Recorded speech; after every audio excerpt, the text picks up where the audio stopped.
Hey everybody, it's Faraday here. Today I'm joined by Michael Albert and Stephen Bonnell, Destiny. For anybody that doesn't know, Destiny is a Twitch streamer and YouTuber who produces content in which he debates people on different sides of the political spectrum. He is famous for his debates against the alt-right, in which many people have credited him for beginning their process of de-radicalization. Michael has been active in seeking social change in his whole adult life, including founding and working at the South End Press, then Z Magazine, and the web system called ZNet. He has also done much writing, including about the economic vision called Participatory Economics, or Paracon, and sometimes also called Participatory Socialism, which he co-originated with Robin Hanel, and about the broader social vision, including other aspects of life, which he has also helped develop. Michael is currently hosting a podcast titled Revolution Z, which focuses on issues of vision and strategy, and is also trying to solicit interest in a screenplay he has written titled The Next American Revolution. Is there anything you guys wanted to say about your introductions before I move on to the questions or the topics? No. Not me. I think we're good. All right. Sounds good. So, okay, chat. So today, a radical reviewer, you guys can thank him for setting this up. He got Michael on here because he wanted to see a conversation between him and Stephen. I asked Michael to send over some topics for debate. And so here's what we have. One, what constitutes a good economy? Two, does either capitalism or socialism qualify? And if not, three, what would be better? So, Stephen, I'll go ahead and let you start with that if you'd like, and then we'll just go from there. Okay, so I would say like a good economy, there's like two parts to it. One is like the actual like allocation of resources to make sure that resources are being allocated in a relatively efficient manner, meaning there's not a lot of waste. And then another would be that like hopefully some like bare minimum standards are being met that we would decide in a society should be met for citizens. So for instance, that people have healthcare provided to them, have the means to secure some form of housing, can acquire an education, have transport, stuff like that. Like kind of like broadly, roughly, I would say that like those are like the two important parts of like any economic system for me. And then did you want me to answer the capitalism socialism question or? Well, why don't we stick with this for a little while? Yeah, Michael can go ahead and reply to that. I have a question for you. Uh-huh. Why do you set the bar so low? That is to say, why not demand of an economy, or at least desire of an economy and see if you can attain it, more than you say? That it cause people to be solidaritous with one another, to have a sense of empathy, instead of a rat race in which they view each other as means to personal ends, or that it delivered to people an ability to control their own lives, to self-manage. Now, I guess if you think these things are impossible, okay. But if these things are conceivable, wouldn't we want an economy to deliver them, and more besides? So there are two parts to this. So the first one is deliver to people a means to control their own lives. That can mean a lot of different things. So sure. So like insofar as like just the ability to transport yourself and to like get an education and move, I would hope that like a capitalist system should be able to provide this, or my like ideal economic system should be able to provide for this as a baseline. I'm guessing when you say a means to control their lives, you mean probably more robust than that, like the ability Much more. Yeah, for sure. I mean, these are things, so I draw a distinction between like economic system and policy. So these are things that I would hope to achieve with some sort of government policy, because I don't know if there's any economic system that could like, just by virtue of setting up or establishing that economic system, will deliver on these things, like giving people like, very high standards of everything. But wouldn't you agree that if an economic system could be structured in such a way that people had self-managing say over their lives, that they had an influence on decisions roughly in proportion to the degree that they're affected, say, that would be a good thing. The closer you could get to that, the better it would be. The more that the economy instead created a situation in which you had virtually no say over most of the economic choices of society, what's produced, how much is produced, where it goes, that would be a worse thing. And similarly, just to throw in one more thing, there's the question of what people get. So the economy produces a whole bunch of stuff. Yep. Call it a big pie. Well, what share do you get?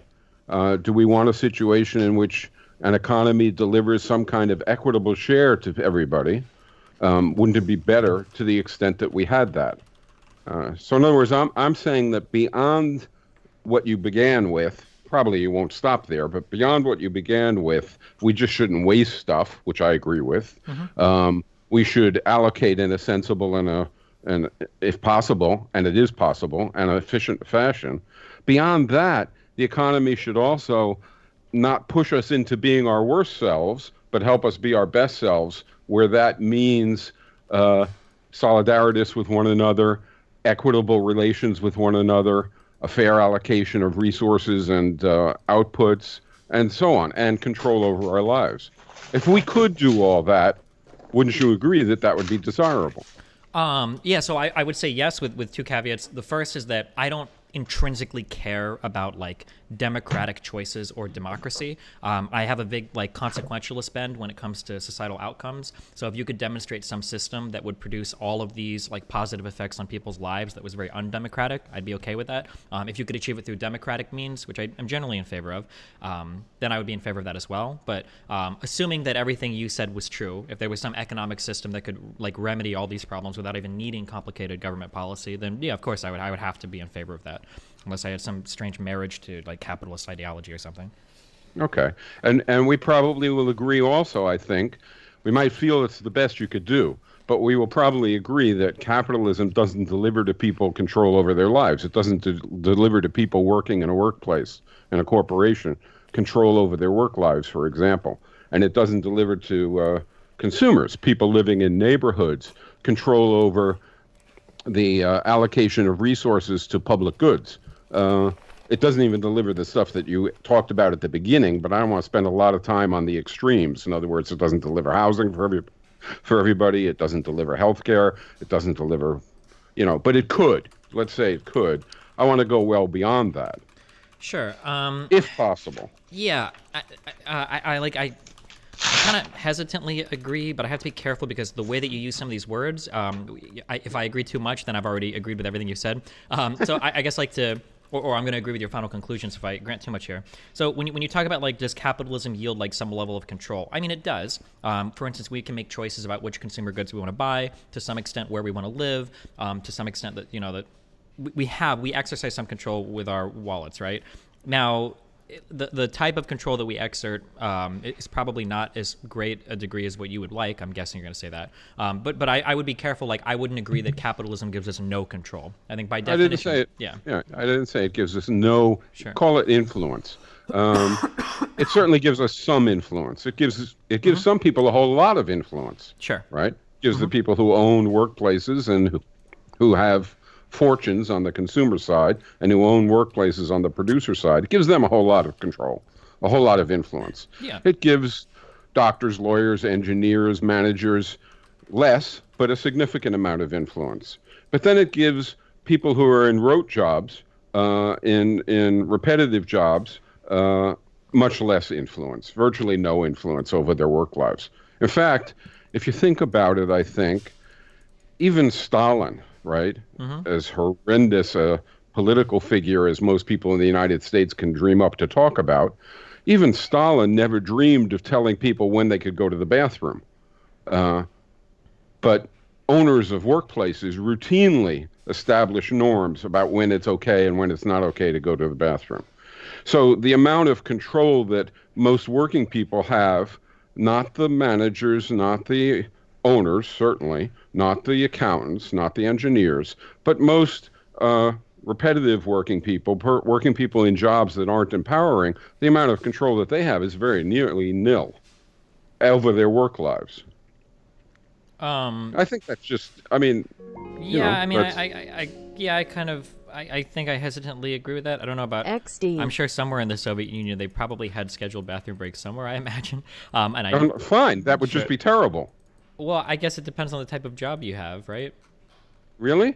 In other words, should it be the case that in the United States, the owner, or in the Soviet Union, which in my eyes is a despicable economy, or in the Soviet Union, a central planner or a manager in a firm, right, determines what the arrangement of work life is. Whether or not you can go to the bathroom at certain times, how long the workday is, how you work with each other, et cetera, et cetera.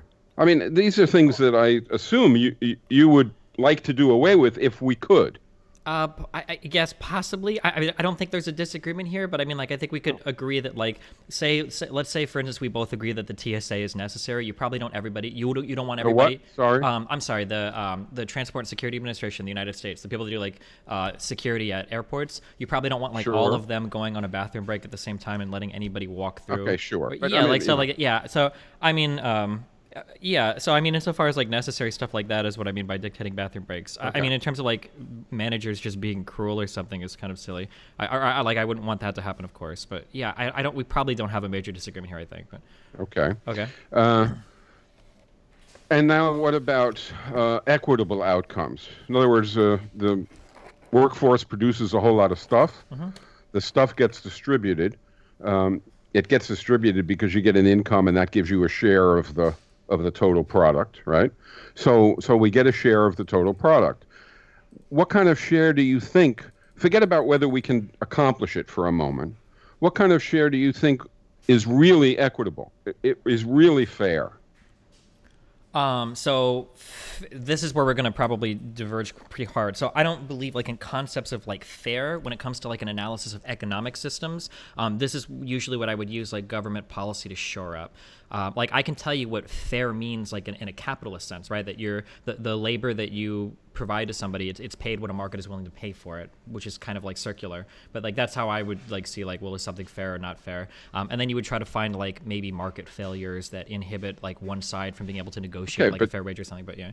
But you're assuming your goal. I mean, you're assuming the end. You're assuming that these institutions are the way things are. And if I thought these institutions were the way things are, I might say something very similar, right? But I'm suggesting, can we at least entertain the possibility that maybe we could have a different set of institutions that have different outcomes? And if we could do that, right, what kind of outcomes would we want? Yeah, of course. Yeah, we entertain ideas all day here. Yeah. Okay, so what kind of all right, let me suggest something. Sure. Okay? I don't think income should be a function of power. I don't think you should be able to have what you can take. Okay. Would you agree with that? Well, it depends on what your alternative is going to be. Okay. I don't want worse, obviously, than anything that I'm going to say. Well, of course, anything you say you're going to feel is better, right? You're very cautious. I mean, like we both, for instance, agree that central planning in the Soviet Union did not turn out well, right? But they thought that was better than a market forces or whatever determining things. So. Well, we should be a little careful. I hated the Soviet system, okay? But actually not because central planning didn't work, although I think it didn't work. But I think it didn't work for different reasons probably than you think it didn't work.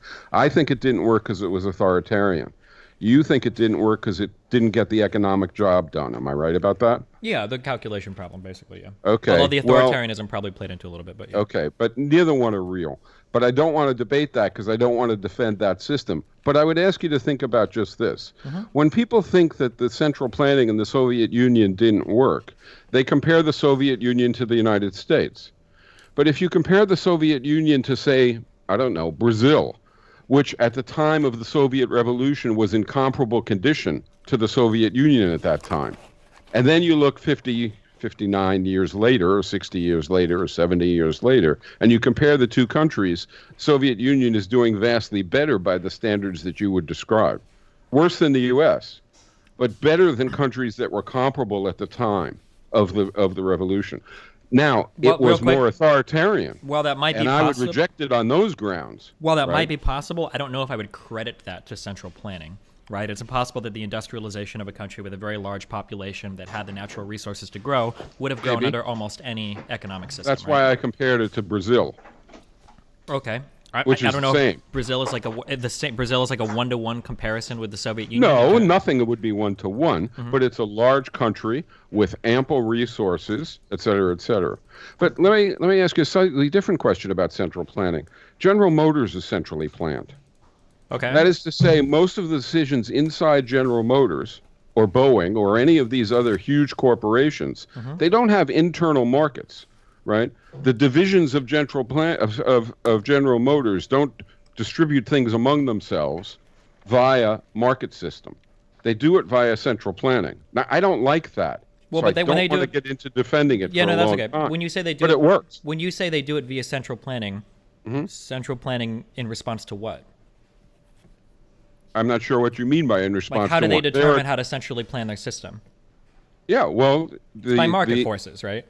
No, the external relations of General Motors are to the market. Yeah. But the internal dynamics of General Motors, right, are planned.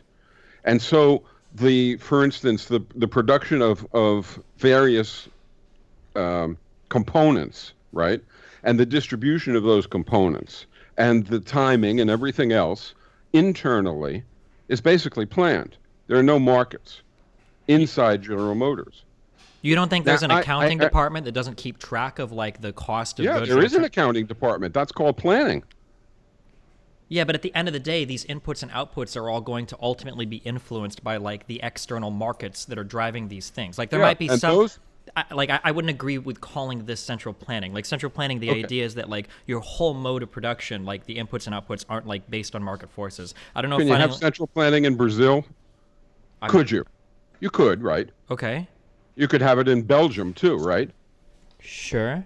Okay, so Belgium is a much smaller country than Brazil. Can you have it in a corporation that has a net input and output of stuff, right, that's bigger than Belgium's? I guess you could. I'm guessing here, but I think that General Motors and Boeing have economies. They are economies that are larger than Belgium. Sure, I guess like because these are like Belgium could be like its own internal like centrally planned thing, but corporations can't really be their own internal centrally planned thing. Like they're funded by money, they need revenue, they need capital. Like they can't just do their own. So does Belgium. Let's not. Yeah, sure. Let's not go off on this because we could talk about it for a long time. It'd be interesting, sure. Right? But all I'm doing here when we have this discussion is I'm saying I don't want to agree with you that the problem with central planning was that it couldn't do any of its rather mundane economic functions. It could. The problem with it is that it was atrocious, that it was an ugly system, that it imposed authoritarian relations in the economy, that it meant that the workplace in the Soviet Union was very little different than the workplace in the United States. It had the same corporate division of labor. Right? In other words, about 20% of the workforce had all the empowering work, and 80% just basically obeyed. And that was the way the workplace in the Soviet Union was organized. It's also the way workplaces in the United States are organized. So that much is very similar about the two systems, and that's what I don't like. I don't like the division of society so that some people have tremendous power and other people basically follow out what those former folks decree will happen. I don't like that in the economy. And I'm saying I would agree with you if we can't fix that, okay, then what we would have to do is have an economy which creates those problems, and we'd have to try and have government policies to ameliorate them. Okay. Right? To reduce the harm of them. I agree with you. But if we could change the economy so it didn't create those problems in the first place, and so instead it created a situation which, we'd like, right? Yeah, I mean, I'm going to agree with you. If you have an economy that can remedy all these problems without the need for external policy, it would be superior, of course. All right. So now what we have to now the second part of the let's we didn't finish with the income thing. What income or thing? the democracy thing. I have to admit I was a little surprised, and I was thinking about it while talking about other things, by your saying that you didn't care about democracy that much. I'm similar in a way. Okay. I care about something called self-management. And in some situations, democracy is the best approximation of that. Okay. But suppose you have a thermostat on the wall in your room right there. Okay? We're not going to vote, each of us having an equal vote on whether or not you turn that thermostat up or down. Okay. Why not? Because it's my thermostat, proximity, local, yeah. It's going to affect you. Yeah. Right, that's the real issue. That it's going to. So, and let's suppose that I don't know if you're in a house, but let's make believe you're in a house, and there are other people in the house, and if you change that thermostat, it's going to affect those other people. So they should have some say in it too, right? Sure. Okay, that's what I care about. I care about having an arrangement of institutions, whether we're talking about the political institutions or economic, in which people who are affected by decisions have a say in them. And indeed, if to the extent possible, you can't do it perfectly, but to the extent possible, they should sort of have a proportionate say. That's why you get complete say over that thermostat in your room compared to me, and a lot of say compared to other people in the house. Okay. So I think we all agree with that. It's so simple-minded, and but what we don't do is think about whether or not an institution can deliver it. Okay. If it could, that would be good, right? Theoretically, yeah. Yeah, okay. All right, so back to distribution of stuff. All right, let me propose something for you, and you tell me what you don't like about it, if there is something you don't like about it. Okay. I don't think people should get stuff because they can take it, because they have bargaining power, because they have more power than others, and they can sort of take more. I don't like. Some people do like that. Al Capone, the famous crook, the famous. Yeah, I've heard of him. Okay, Al Capone was asked whether or not he liked the United States once in an interview. Okay. And he said, yes, I love the United States. It's fantastic. The interviewer said, why? And he said, well, you get to keep what you can take. It's basically a thug's formulation of what distribution should be. If you have more power, you take more. I don't believe that. I also don't believe that people should get for property. People should get for property? Get income for property. In other words... You want to decommodify housing? Yeah. Yeah. So, in other words, if you own Microsoft, you have a piece of paper in your pocket which says that you own Microsoft, then you get, more income than the entire population of Guatemala, say. Or, 4 or 5 of those people get more income than 50% of the population of the United States. And why? Because they have a piece of paper in their pocket. That's literally the reason. That's the only thing that's required, that deed to property. So maybe it's necessary, right? We're not talking about that. Maybe there's no way around it. Mm-hmm. But if there is a way around that, I'd rather not have people who own property and then get income based upon what that property generates in the economy and therefore own fortunes. All right, so the last one, this is the controversial one, perhaps. Mm-hmm. I don't believe that people should get income by virtue of having been born with certain talents or skills or capacities. So I don't think that because you're born with very fast, very strong, very quick, very musical, whatever it might be, whatever that talent might be, because you're born blessed with that talent, we should pile on top of that money. We should pile on top of that income, right? You didn't do anything to, just like you didn't do anything to be born the kid of a rich parent who inherits property. You didn't do anything to be born with these talents, right? And it's a great blessing, but there's no particular reason why you should be given a great amount of wealth on top of it, I don't think. So for me, what it comes down to is this. You should get income for how hard you work, for how long you work, and for the onerousness of the conditions under which you work, as long as you're doing socially valuable labor. Right? So you have to be producing something that's valued, and then you get income for how long, how hard, and how onerous the conditions are. And that's it. So how does that separate from the talent? Like if someone's like naturally faster, then they might be able to do work faster. If they're born smarter, they'll be able to get more work done. So could you suss that out? Yep. Yes. I didn't say that it was the amount of work that they do, right? Or the amount of product. So you're right. If we say that we're going to give you two guys go out in the agricultural field, one is much bigger and stronger and one is smaller, and they do whatever it is that they do for 8 hours, and the big strong person has a huge pile of stuff and the other person has a little, a fourth as big. Okay, so you're right. So that intrinsic inherited genetic endowment makes a difference. But I didn't say we reward or we remunerate or we give income for the amount of product. I said we give it for how hard you work, how long you work, and the onerousness of the conditions under which you work. That's not the same thing, right? If you happen to have better tools, you'll produce more, but you don't get rewarded for how much you produce. You get rewarded. Small guy goes out into a field and he gives it 120%, and a big guy goes out, gives it 100%. Big guy brings back twice as much as a small guy. Assuming you could measure the effort of their work, you would pay the small guy more because he's working harder under similar conditions. Exactly. Okay. Now, set aside for a minute, because this is the only way to think about this a step at a time. Does it work? Would it be a disaster? And just tell me, do you think it's fair? Do you think it would be equitable? I'm very uncomfortable with using the word fair for economics, if for no other reason, because are you familiar with the concept of determinism?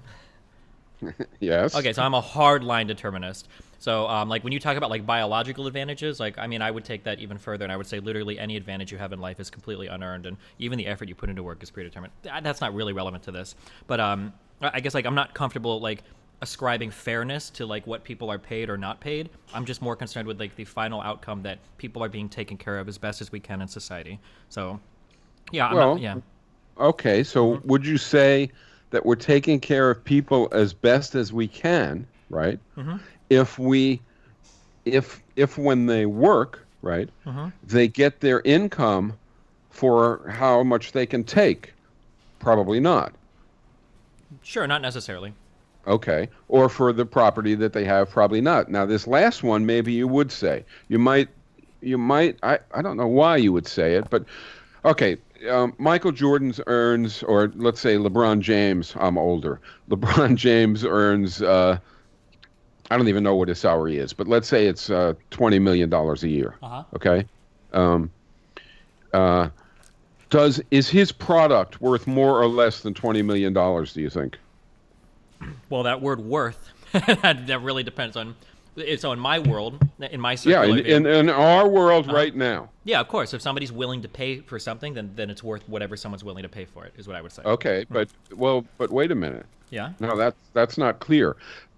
LeBron's product is what? Him playing basketball.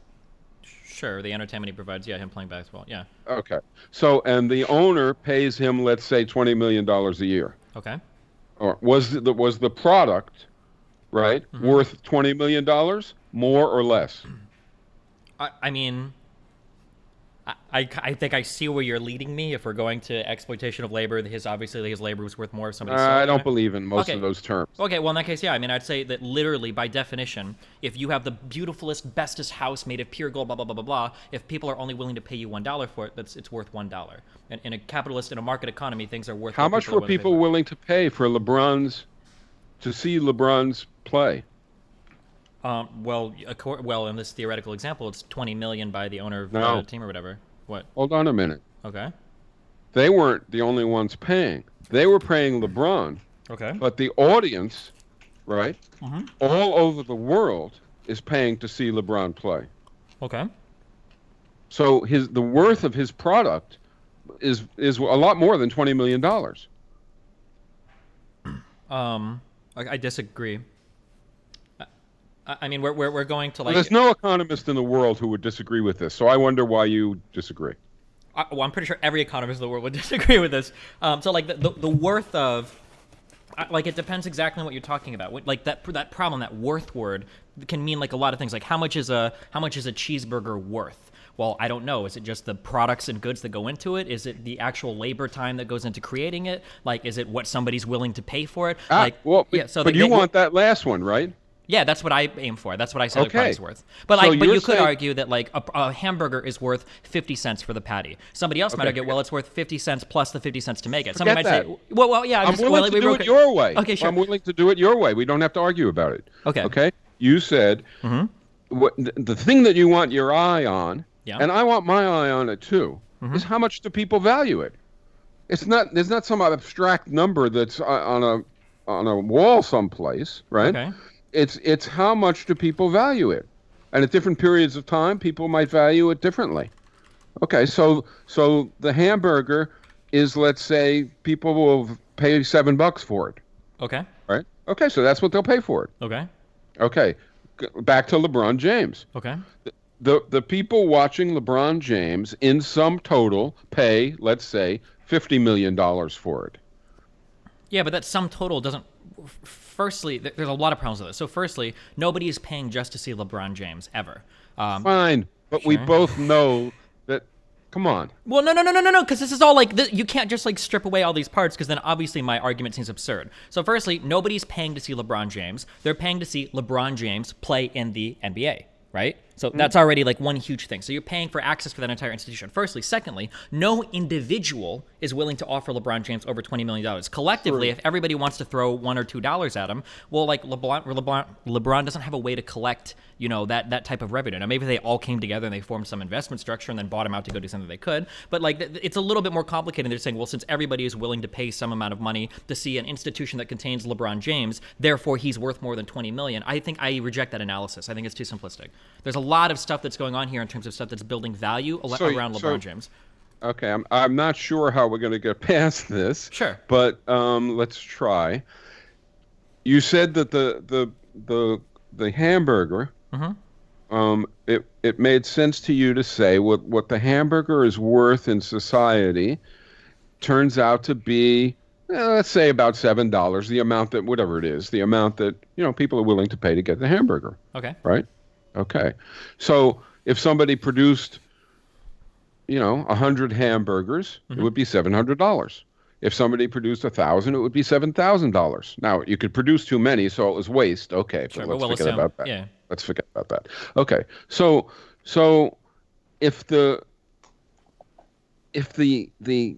person is producing hamburgers, and they produce long enough to produce, I don't know, 100 hamburgers. Okay. Do you think we should pay them $700? What do you mean by what should we pay them? What we ought to pay them, or that should is also a really loaded word. Well, yeah. I mean, I don't. Well, because should can mean like morally, like what are they entitled? If you're not willing to say should, if you're not willing to say ought, if you're not willing to say what's right, what's better, and what's worse, then there's no way to evaluate anything. No, you can't. You can't say something is bad, and so you have to stick with what you have. No. Okay, hold on. I totally reject this. So we can make normative statements without them being moral. For instance, you ought to run 100 yards to do a 100-yard dash. That's an amoral claim, but it's still normative, right? So if you tell me, like, what ought we pay for a cheeseburger, well, that ought can be a moral ought. Like, what are they entitled? Are you against dictatorship? Not intrinsically, no. Are you against slavery? Not intrinsically, but with the way that it plays out, generally, yeah, it's very hard that like slavery is going to align. I'm not sure that we can have much of a discussion. I don't know how to. Maybe I should offer something positive, and you should take these views that you have and attack it. Okay. Because I can't. If you can't say that you're against slavery, if you can't say that you're against dictatorship. Okay, well, here, let me ask you: are you opposed? Then I don't see how you have any value. Sure. Are you opposed to slavery? Yes. Why? Because slavery, many reasons, okay. But the fundamental reason is that in a slave arrangement, one person gives up total control over their life, is totally subordinate to a slave owner. It turns out that they also get very little. Okay. I would also be against it if the slave owner was benevolent and gave them a lot. I would even be against it if the slave owner gave them more than they might get if they left the plantation. Okay, I'd so still then be against the institution of slavery. sure. So then let me propose two societies to you. In one society, everybody's poor, people die of diseases and sickness, people blah blah blah blah blah. It's a horrible society. In another society, people have houses, food, can get education, etc. But they're basically enslaved. They have to do like a certain type of job, right? Which society do you favor there, and why?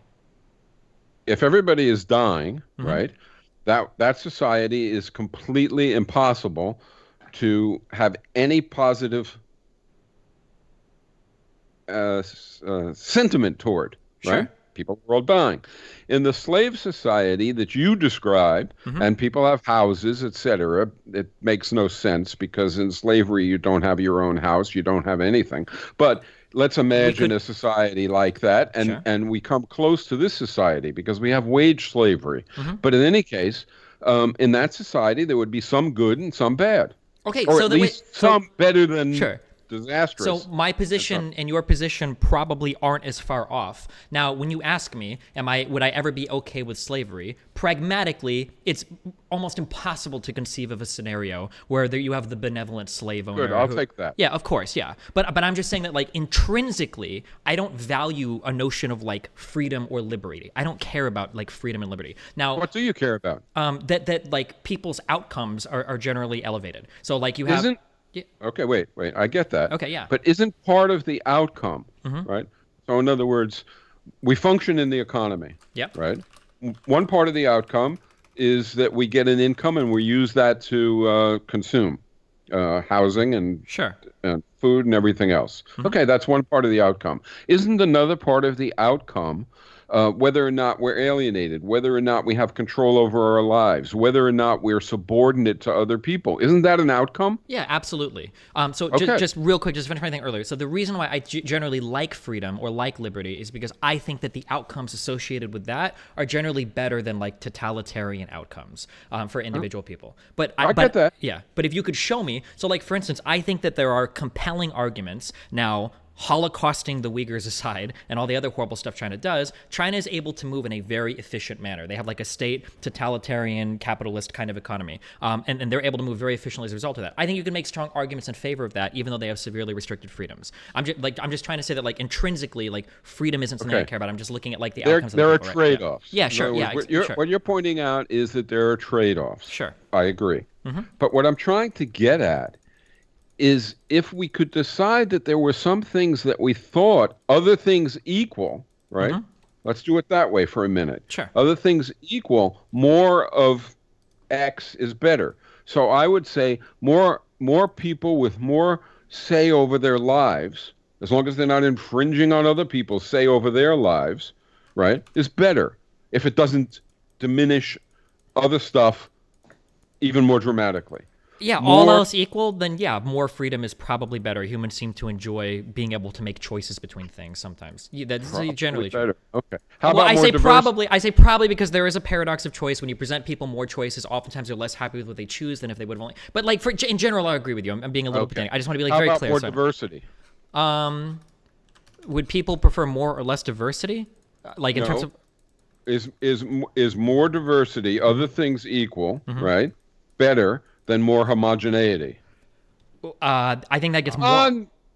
That gets more fundamental than economics. I would say yes, but like a white nationalist would probably say no, or some other type of like ethnic Okay, nationalist. but you no. would say yes. And Yeah, I I don't mean would. just diversity in that sense, but all senses. Diverse products, diverse cultural options, diverse living situations, diverse, etc.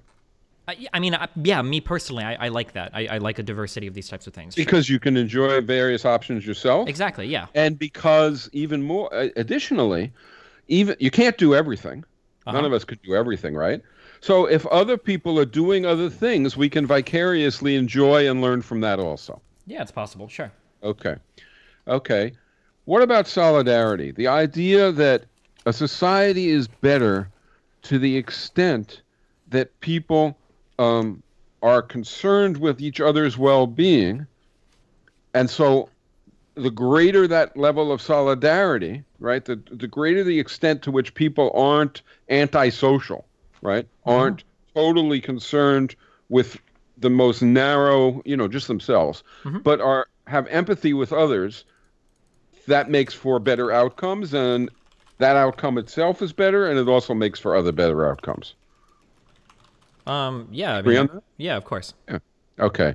And now we're back to self-management, which I don't know whether we're ever going to agree on. Sure. Anyway, okay, there's this economic model called participatory economics or participatory socialism. Yep. It purports to be an alternative to what has been called 20th century socialism, what's been called centrally planned socialism, market socialism, and capitalism. In other words, it's different from all of them. And it tries, I would argue it does, but that's just me, right? It tries to deliver a set of to provide a set of economic institutions in which people's income is a function of how long they work, how hard they work, and the intensity that they work, and the onerousness of the conditions under which they work, as long as they're doing socially useful labor. So in other words, I can't dig holes and fill them in really strenuously. Also, real quick, just because I know idiots will ask the question, you would make obvious exceptions here for like disabled people and stuff like that. Of course, everybody gets. Yep, okay. Yeah, people get. Yeah, of okay. course. Okay. So, it would also deliver, to the extent possible, in all circumstances, self-management, meaning people would have a say in the decisions that affect them, proportionate to the degree that they're affected. It would deliver, by virtue of its roles, by virtue of the implications of the jobs, right? Concern, mutual concern. Call it mutual aid if you want. So in other words, if we could agree, I don't know whether we can, but if we could agree that a market is a contest in which you get ahead but somebody else loses, and in which you have a narrow perspective looking at your own well-being but not anybody else's well-being, and that it produces that kind of individualism, well, the assertion is that the institutions of participatory economics do the opposite. They create a context in which people come to be aware of and be concerned about other people's well-being, because they're all mutually connected and their well-being is quite mutually connected. Now, what I'm asking you, I guess, at this point, I would think you would think this guy's crazy. There is no such economy, which would be fine. But if there was such an economy, if an economy could deliver equity, if it could deliver self-management, if it could deliver solidarity and diversity, and if it could be efficient, if it could get the job done, right? Wouldn't that be a desirable economy to have? Yeah, of course. Okay. So now my task would be to convince you that the institutions that I favor are actually institutions that can accomplish that. Okay. That's the hard task that I have, right? And let's call it participatory socialism, since that's a word that since Bernie Sanders has come into vogue. Okay, so we can start with your idea on jobs, on how you differentiate how many hours people work, the types of jobs they work, and how that works. We can start there. Okay, so imagine, we're talking about workplace basically. Yep. And the three changes that are fundamental that I would propose. The first change is that you have a workers' council, and that the workers' council is the prime decision-making body. Now, there may be a work team, and that work team might, be, because the people in it are more affected by the tasks that they're doing together, which the rest of the workplace isn't doing, they would have responsibility more for those tasks than for the whole workplace. But basically, the workforce is responsible. There's a responsible decision-making body, so workers' council. And then, to be clear, this council would be democratically elected by the local workers of that plant. No, it's the whole workforce. Oh, the whole workforce is the workers' council. Is the workers' council. Now, they may delegate sometimes, but the whole workforce is the workers' council. Okay, gotcha. And sometimes it would be one person, one vote, democratic, but not always. Okay. You remember we said the thing about the thermostat. Well, the same thing is true here, right? That is, in the workplace, some decisions would affect some people a whole lot more than other people. And those decisions, those people would have more say in. Okay. Okay, so that's this principle of self-management and a workers' council. Sure. Now, the next issue is, well, let me give you a practical example. In Argentina, not that long ago, there was an economic crisis, and many firms got into huge trouble. And the owners of the firms decided to bail out. And when the owners bailed out, in almost all cases, the next tier of empowered workers also bailed out, engineers, managers, accountants, and so on. Okay. But the workforces decided, because they couldn't, they had nothing except this job, right? They decided to take over the plants. And this happened at hundreds of plants. So the workforces took over, and they in fact did create workers' councils. Okay. And they did institute democratic decision-making, and to a degree, even self-managed decision-making. Mm-hmm. They also equalized wages. Now, I wouldn't exactly do that. I would say that workers should get an average wage if they work an average amount of time at average intensity and have average onerous conditions. Mm-hmm. And then they would all get the same. But if some were working under worse circumstances or some were working longer hours, they would get proportionally more. Of course, there would be no wide divergence, right? You can't work 100 times as long as anybody else, Okay. or 100. All right. So that was the second thing they did. And Just curious, for these companies, how do they function without like some kind of white collar work? So like accountants to like figure out ordering, engineers for the complex. Exactly. Let's get to that in a second. Right. I'm continuing on with that. Gotcha. These firms were failing. It's important to remember that, right?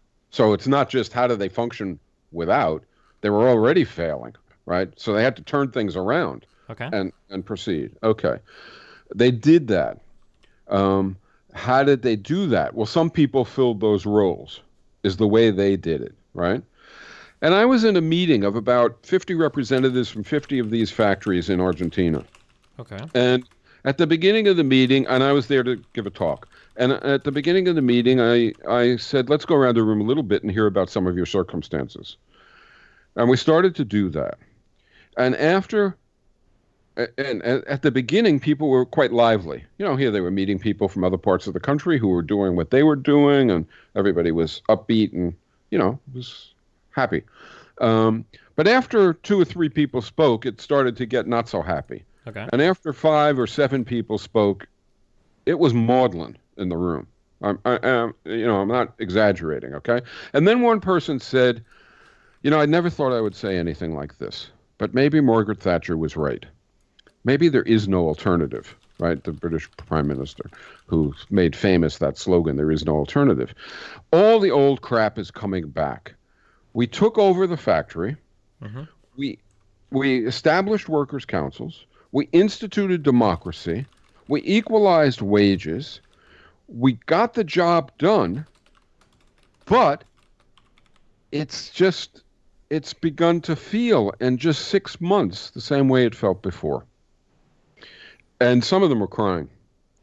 And so then I said, why? And they said, human nature. They said, it's just the way it is. It's just the way it is. It's like you shouldn't blow into the wind. And I said, well, what if it's not just the way it is? How did you deal with the problem that you needed some people to do various jobs of the people who left? How did you deal with the problem that you needed somebody to do accounting, like what you raised? How did you deal with the problem that you needed somebody to do other administrative, previously managerial tasks? And they said, well, we went around and we asked who would be willing to do it, and various people volunteered. And we proceeded from there. And I said, so before very long, your workplace had the same division of labor that it had before the owners left, right? You were back to having a division of labor in which about 1/5 of the workforce was doing empowering tasks, and 4/5 were simply following instructions and doing disempowered tasks, rote tasks, repetitive tasks, etc. And they agreed. And after a while, it became clear that all the old stuff coming back meant that 1/5 of the workforce was doing all the decision making, even though everybody could decide, right? They created a situation in which people had the right to decide, but only 1/5 had the wherewithal and the information and the workplace in established skills to participate in that decision making. So the third thing, and I mean, I'm sure you're thinking, well, come on, Michael. These people who were remote workers were doing the accounting, and the factory turned around. The answer is yes, and I was a little surprised by some of this stuff too, especially the scale of it. So in one of the glass factories that I visited, I was talking to this woman who was doing accounting, and I said, "Well, what was your job before?" She said, "I worked at the open furnace over there." And I wouldn't have lasted out of the 10 minutes. I mean, literally. I mean, the temperature was ludicrous.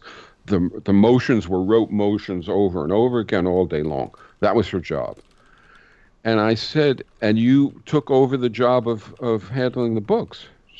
She said, "Yes." And I said, "Well, what was the hardest thing that you had to do to learn in order to do that?" And she was sort of bashful and didn't want to answer. And so I said, "Well, was it learning accounting concepts?" "No." "Was it learning how to use the spreadsheet?" "No." "Was it learning how to do the No." I said, "Well, come on, tell me, what was it?" And she said, "First I had to learn to read." And she wasn't kidding. And so the point is, 80% of the population is made ignorant to fit slots in the economy that require passivity. So just so I can be clear here, do you think that 95% of people are capable of stepping into like 95% of society's jobs? Like, I'm not going to ask each person into every job? Yeah. No. Okay. No. Because, I couldn't be a doctor. Well, yeah. Well, I'm not going to be that uncharitable, but like, because obviously we would agree that doctors probably shouldn't shuffle around like this. But even insofar as something like no, I wouldn't. Let's wait. Whoa. There's no shuffling involved in this. Okay. All right. So now the question is, what's the solution then? All right. Or well, if it's true, I have so many questions about even accounting. Like accounting insofar as like accounting can be really hard, or accounting can just be like, oh, like I'm just making sure the deposits line up every day. Yeah. It's, all right. okay. Okay. Yeah. Keep going. If it's true that a corporate division of labor, 20% of the workforce doing all the empowering tasks and 80% doing disempowering tasks. That's what we have in the United States. That's what they had in the Soviet Union.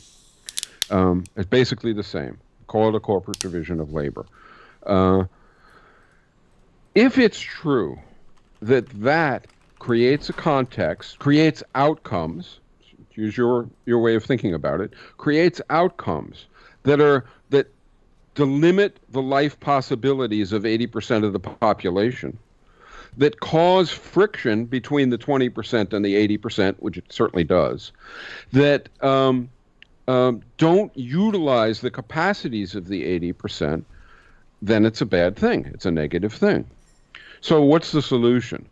So we said what equity was and what the equitable distribution of income would be and the self-management for decision-making. And this is the third key feature. It's balanced job complexes. And what it means is, or what it constitutes is, that each person does an array of tasks as in a job. That's true in every society that ever exists, in every economy. That's by definition.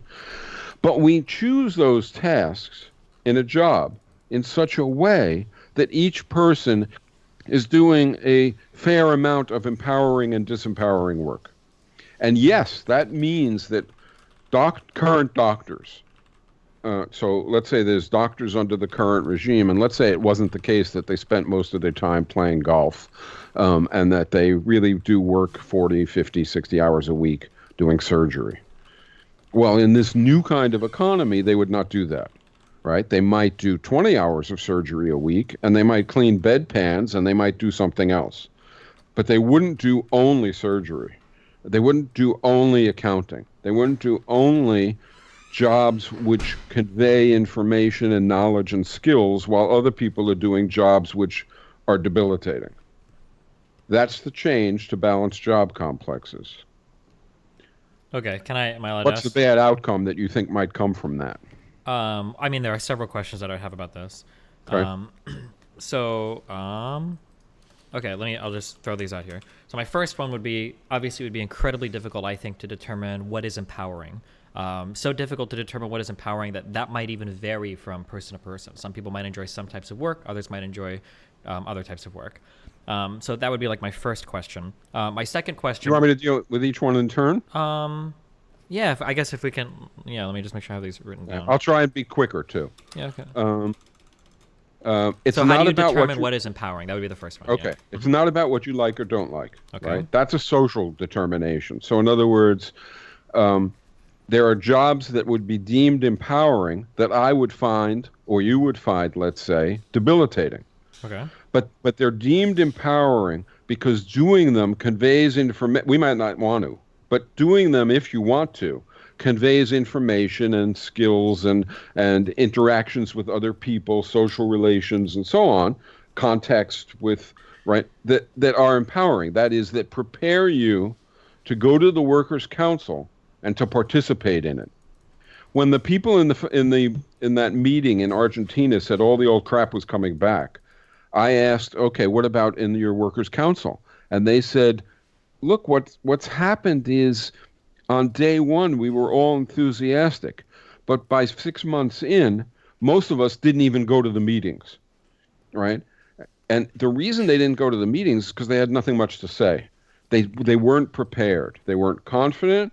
They didn't have the contacts, and they didn't have the knowledge of the workplace to bring opinions, right? And they didn't want to just sit there and be told what to do, so they didn't go anymore. It should sound a little bit like elections sure, in so the United States. Just kind of like refocusing, I still don't understand. Yeah. How would I determine, so let's talk about a doctor versus a janitor. I'm guessing you would say the doctor job is more empowering, that position. Why is it more empowering than the janitor? Because when the person who would be doing, let's say, doctoring as their full-time job, and the other person who would be, let's keep it in the hospital, cleaning bedpans as their full-time job, right?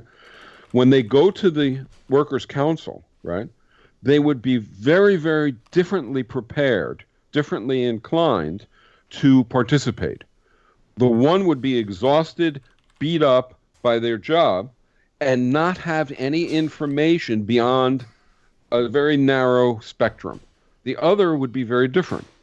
Well, okay, hold on. I'm focusing really hard on this because I really don't understand. Because you're not saying that like a doctor wouldn't be like very exhausted from their job, right? A lot of doctors are very exhausted from working. They might be, yes. Well, they generally are. Doctors work like huge, like super long hours. Like their jobs can be incredibly Some tough. of this is mythology. Okay, maybe, Sorry. sure. But like we could also find janitors that like kind of like enjoy their work. Maybe it's like very easy. They do their job, they go home and it's done. So like what I'm just trying to figure out like what is this Even empowerment? if that's the case. Yeah. Even if it's the case, like the happy slave. But even if it's the case that a janitor likes the janitorial work, which is possible, I grant you. Okay. It's still the case that the work that they're doing is doesn't convey to them skills, information, knowledge, contact with other people. Okay, wait, let's break this down. You keep saying this. Okay, so this is what I'm curious. So you have skills, information, knowledge. So are you saying that like Decision-making skills. Okay, so a more empowering job is a job, when you say decision-making, like gives you more control over your own schedule or just gives you more general knowledge? It just certainly knowledge of your workplace and of circumstances, because you can't participate in discussions and in decision-making in an informed way if you don't have information and knowledge. Yeah, if you spend all your time working in a manner that is rote and repetitive and obedient, right, that is far, far less empowering than if you spend your time in part considering options, evaluating circumstances, accumulating information, interacting with other people in an equal fashion, which leaves you well able to, talk and discuss and so on. I mean, I don't know how much experience you have in workplaces, An okay amount, but So Albert, like an example would be like when I worked in a warehouse, I worked in a factory of boxed furniture. We've Like got a voice basically, coming from nowhere.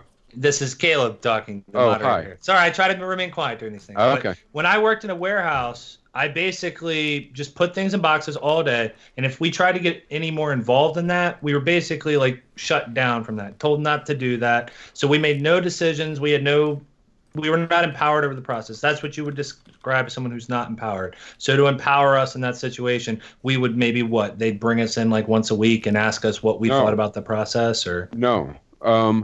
The first reaction to this is maybe we should shift jobs, right? In other words, rotate jobs. But that's incredibly inefficient. So that's not a good solution, right? You can't rotate. You have to, right? I hope that's evident. The next solution is you sort of reduce the alienation and, have some interaction. That's what you just proposed, right? Mm-hmm. It's a little like, you live in a ghetto, and it's horrible conditions, and every other week on Saturday you get to go into suburbia and be in a house for a day. That doesn't solve the problem. You still live in the ghetto. If the totality of what you're doing is debilitating and is deadening and is not conveying to you these capacities to participate, is in fact sort of reducing them, as school does by and large for most people, then that kind of addendum, right, while better than nothing, is not what I'm talking about. What I'm talking about is we create balanced jobs. If Joe was a surgeon or if Joe in a participatory socialist society would like to do surgery, right? Joe pursues surgery and hopefully becomes good enough at it to be socially valuable doing it, and therefore to be able to earn an income in part doing surgery. But in the hospital where Joe does surgery, he doesn't only do surgery. He also does rote tasks or repetitive tasks or other tasks so that his overall job complex is comparably empowering to other workers. And Joe can go to the workers' assembly, to the workers' council, and participate, but so can everybody else. So I'm just trying, because like a lot of this is like one of the most important things of what you're establishing, because it's very foundational, and mm-hmm. I have ways to address this in capitalism. So I'm not trying to like drill this really hard, but I have to lean into this really hard, because it feels like when I ask you like what is empowering, like the skills and information and knowledge and the way you work with people, like I don't know how I could possibly measure any of this. Or I still don't even know what it means to be empowered. It almost sounds like you're saying like white collar work versus blue collar work. White collar is empowering, blue collar is disempowering. Almost. I mean, but when you talk about like rote like performance of tasks, for instance, like I'm fairly certain that you could find lawyers.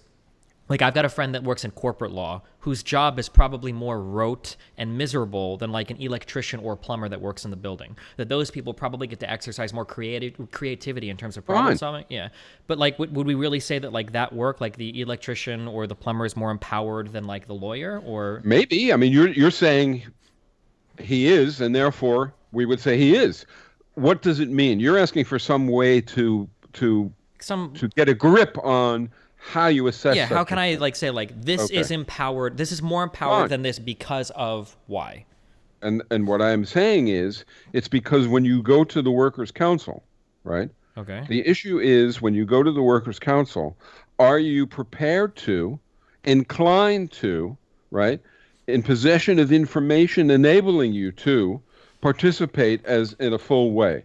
Or are you alienated and feeling while you're there like you don't really have any information, you don't know other people, you don't have practice at thinking about these things, and so you're bored and you want to get out of there. Yeah, so when you say participate in a full way, like all the other stuff that you just said about bored and everything, that I don't think that definition works, because earlier you said that like this doesn't vary from person to person. Like there should be a way.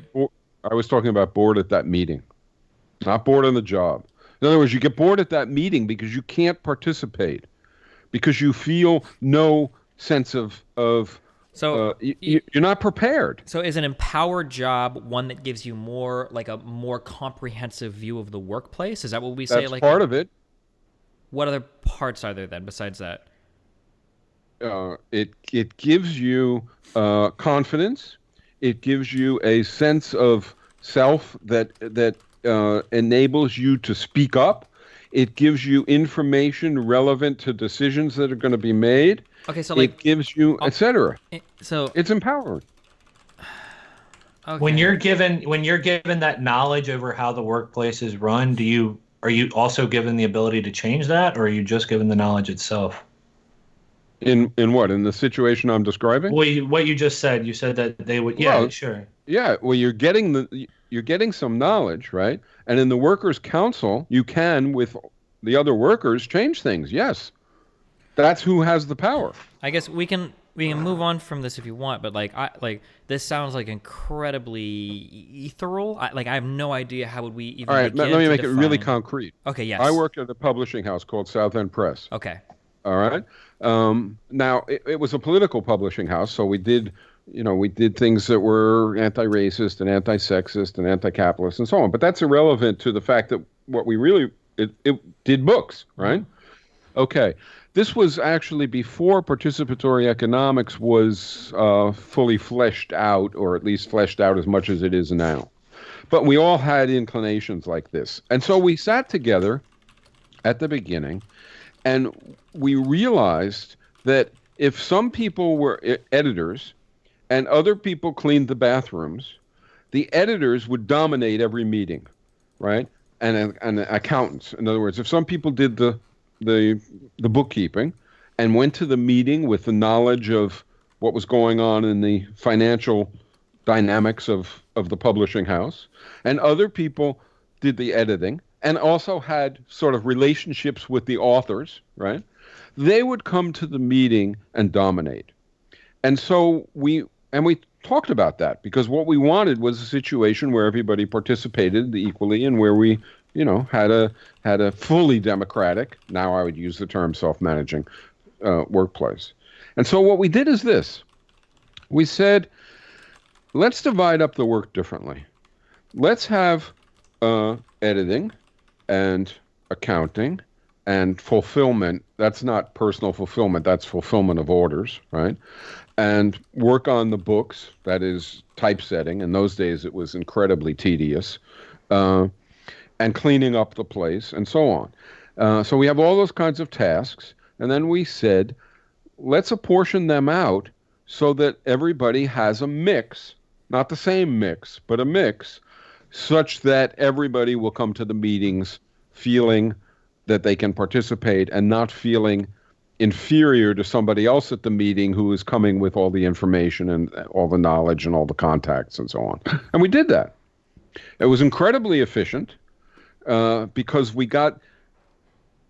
instead of 80% of the population being dumbed down in order to fill slots that are rote and repetitive and disempowered, everybody was, to use the Army phrase, the idea was to be the best you could be. It was in everybody's interest that everybody would be the best they could be.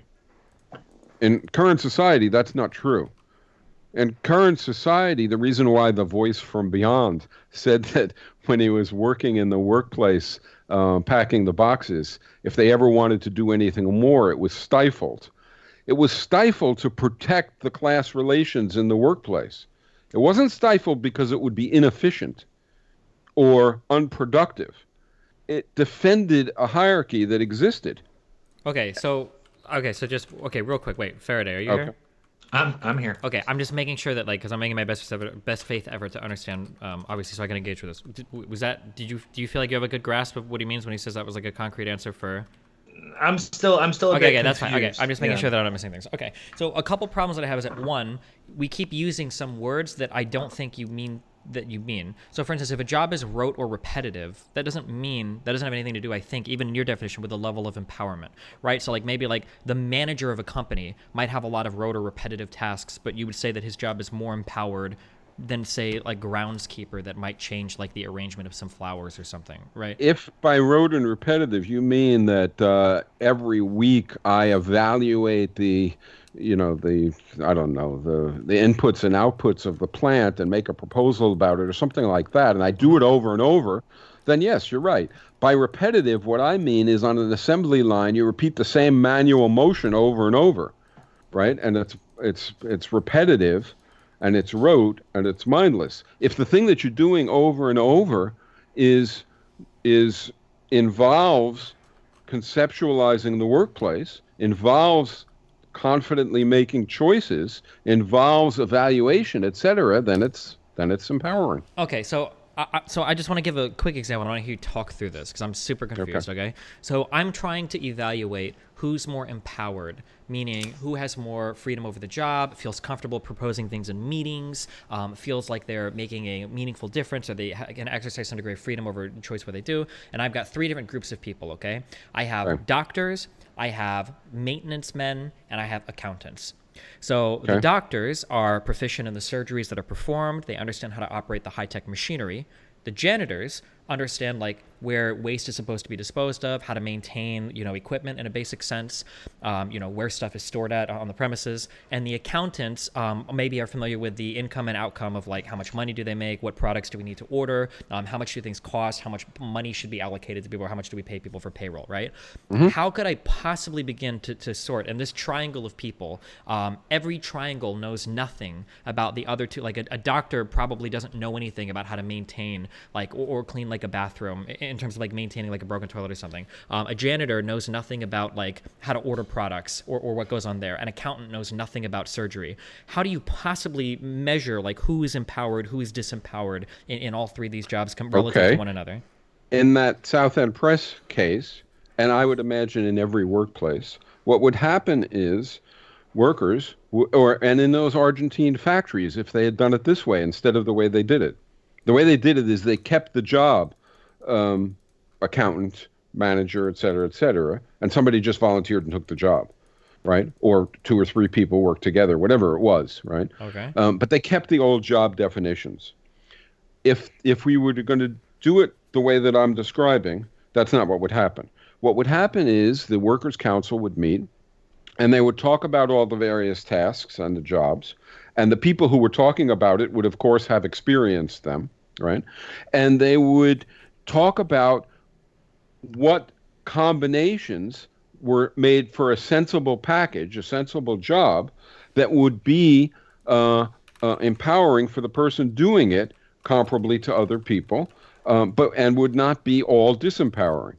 Now, again, I don't know how we're going to get any place if you don't see that in a factory where you have, let's say, 800 people working on an assembly line trying to keep up with the assembly line, and you have 200 people, that's 20%, doing the accounting and the product planning and the engineering and so on. If you don't see that when those 1,000 people went into the room of the Workers' Council, over time, the 200 would dominate the discussion, would set the agendas, would be the moving force, and the 800 would basically be watching and choosing who to align with at the very most, and then eventually not coming. That's what happens in practice. Yeah, but I'm not sure if that is happening because like the 200 people are like, it almost sounds like our goal is like we could simplify this into just like we should eliminate hierarchies rather than like looking at like this kind of empowerment. Like in this sense where you've got the 200 and the 800, my guess that the 200 are probably like competing more for those jobs, so they're probably more valued by the company, so they're going to have a greater say. They probably have a higher level of education, so they probably are going to make like a better say in terms of how the company's ran. But like none of these things are intrinsic to the job itself. It's usually the type of people that fill those jobs. Suppose you have one fact. I mean, look, if you have a society and it has 80% of the jobs are disempowering, Okay. right? They don't require much education, right? They don't require much confidence in conceptualizing, et cetera, right? And then 20% do. Now ask yourself what the educational system is going to look like in that economy to meet that economy. It has to generate people who are set to fill those slots. And that means it has to graduate, so to speak, which includes people dropping out. But anyway, it has to sort of spew out into the economy a workforce, 80% of which is ready to endure boredom and take orders, and 20% of which is ready to do more than that. I guess I don't. That's the educational system Sure, we have. but like that's not how we educate our workers. So like for instance, like let's It say, is. okay, well, so like here's an example. Let's say you have a job with 20 engineers and 100 factory workers, right? Would you agree that the 20 engineers are probably more empowered than like Yes. okay. Well, let's say we take those exact same engineers and instead of making work at a plant, we take those 20 engineers and we throw them into like some kind of like game development studio or not even that, but just like some type of like insurance software programming thing or whatever. And now you have like a legion of engineers that work there. Like it's not like their job is still just as empowering. It feels like if anything, like it was more empowering before because of the hierarchy that was present. So there Yeah. was 20 of Well, one job no, and then 100 of the other. But now if we take that exact same job and we make everybody work that job, well, now everybody kind of feels there's plenty of white collar labor where they go into work, they sit in their cubicle, they hate That's their fine. lives. I'm not specifying in advance, right, what tasks are empowering and what tasks aren't. I'm not making some kind of ironclad rule about that. What I'm saying is that in a workplace, Okay. right, the workforce assesses that. And the workforce determines what kinds of jobs, what kinds of combinations of tasks into jobs will yield a workforce which will participate and will feel prepared to, and will in fact be prepared to, participate in decisions. The claim here is, let me Sure. writ large. The claim here is that the idea that there are two important classes in an economy such as capitalism, owners and workers, right? That's the typical orthodox Marxist, and in fact, it's often what mainstream economists will say too. Sure. There are owners and there are workers. That view, I think, is wrong.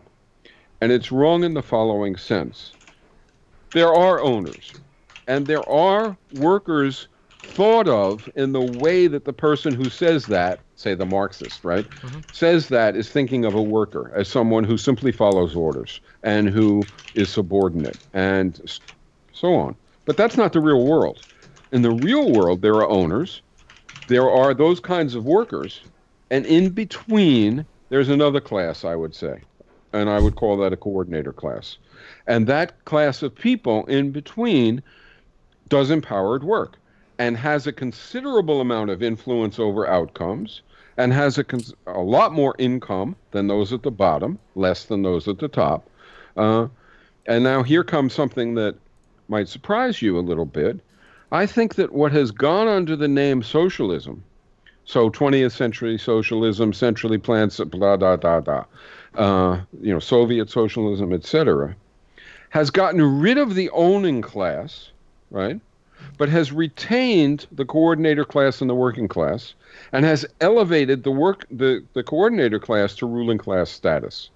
And the reason why in the Soviet Union the workplace looked the same, basically, as in the United States, and looked the same, basically, as in the United States, because you still had that 20% ruling over the 80%. So all of this discussion, what it's about, is eliminating that class division, because that class division basically robs society Sure. of the productive capacities of 80% of the workplace of the Okay, population. sure. Okay, so for the purposes of this conversation, we'll just grant that there is empowering work, that workers can measure that empowering work. Those two things, okay? We'll grant that, okay? Okay. So moving on, when it comes time to decide to like package these like I guess like these hours of empowering and unempowering work together, do you think that any efficiency might be lost in an economic system where we no longer specialize our labor at all? So for instance, having doctors work in bathrooms or trying to train janitors to be doctors, like Right off, yes. I mean, something might be lost, and then we have to ask if something is gained. So let's take doctors. That's the obvious example that everybody always takes. It makes good sense. Okay. So let's say we take surgeons, and let's make believe for the sake of discussion in our economy that a surgeon works a 40-hour week and does 40 hours of surgery. Okay? Just for the sake of discussion. So in the change that I'm talking about, that would no longer be the case. So let's say the surgeon now works, I don't know, 20 hours of surgery, and or even 15 hours of surgery, and various other tasks to create a balanced job complex. Okay. Right? So have we lost anything? Of course we have. In that particular case, we lost 25 hours of surgery, more than half, right? And if we write it large to the whole economy, Margaret Thatcher is saying to me, you're an idiot. You just consigned us to health hell. You just consigned us to miserable disaster of the loss of all this health care. The trouble is that we're not looking at the other part. What about the 80% of people who now, by virtue of a change, right, contribute to doctoring, right? So I'm saying that 80% can more than make up for the time of prior doctors or of people who specialize as doctors that's lost. Okay, so I'm a capitalist. Do you buy that or not? I do, but I think there's a third party then that we need to analyze. If you do, you're different than most folks. Well, no, I mean, like, I would acknowledge that the 80% that maybe gets to take part in more, I don't like your term empowering, but in labor that lets you flex creativity or do more varied work is probably going to feel better about their lives than But will they do a good job? Well, not as good a job as the original. So the third class, I would say, what makes you say that? Because generally a lot of the higher education jobs require a degree of specialization, a type of training or education in order to be proficient at Why them. can't the 80%? I'm not saying that the 80% can do it in 20 minutes. Okay.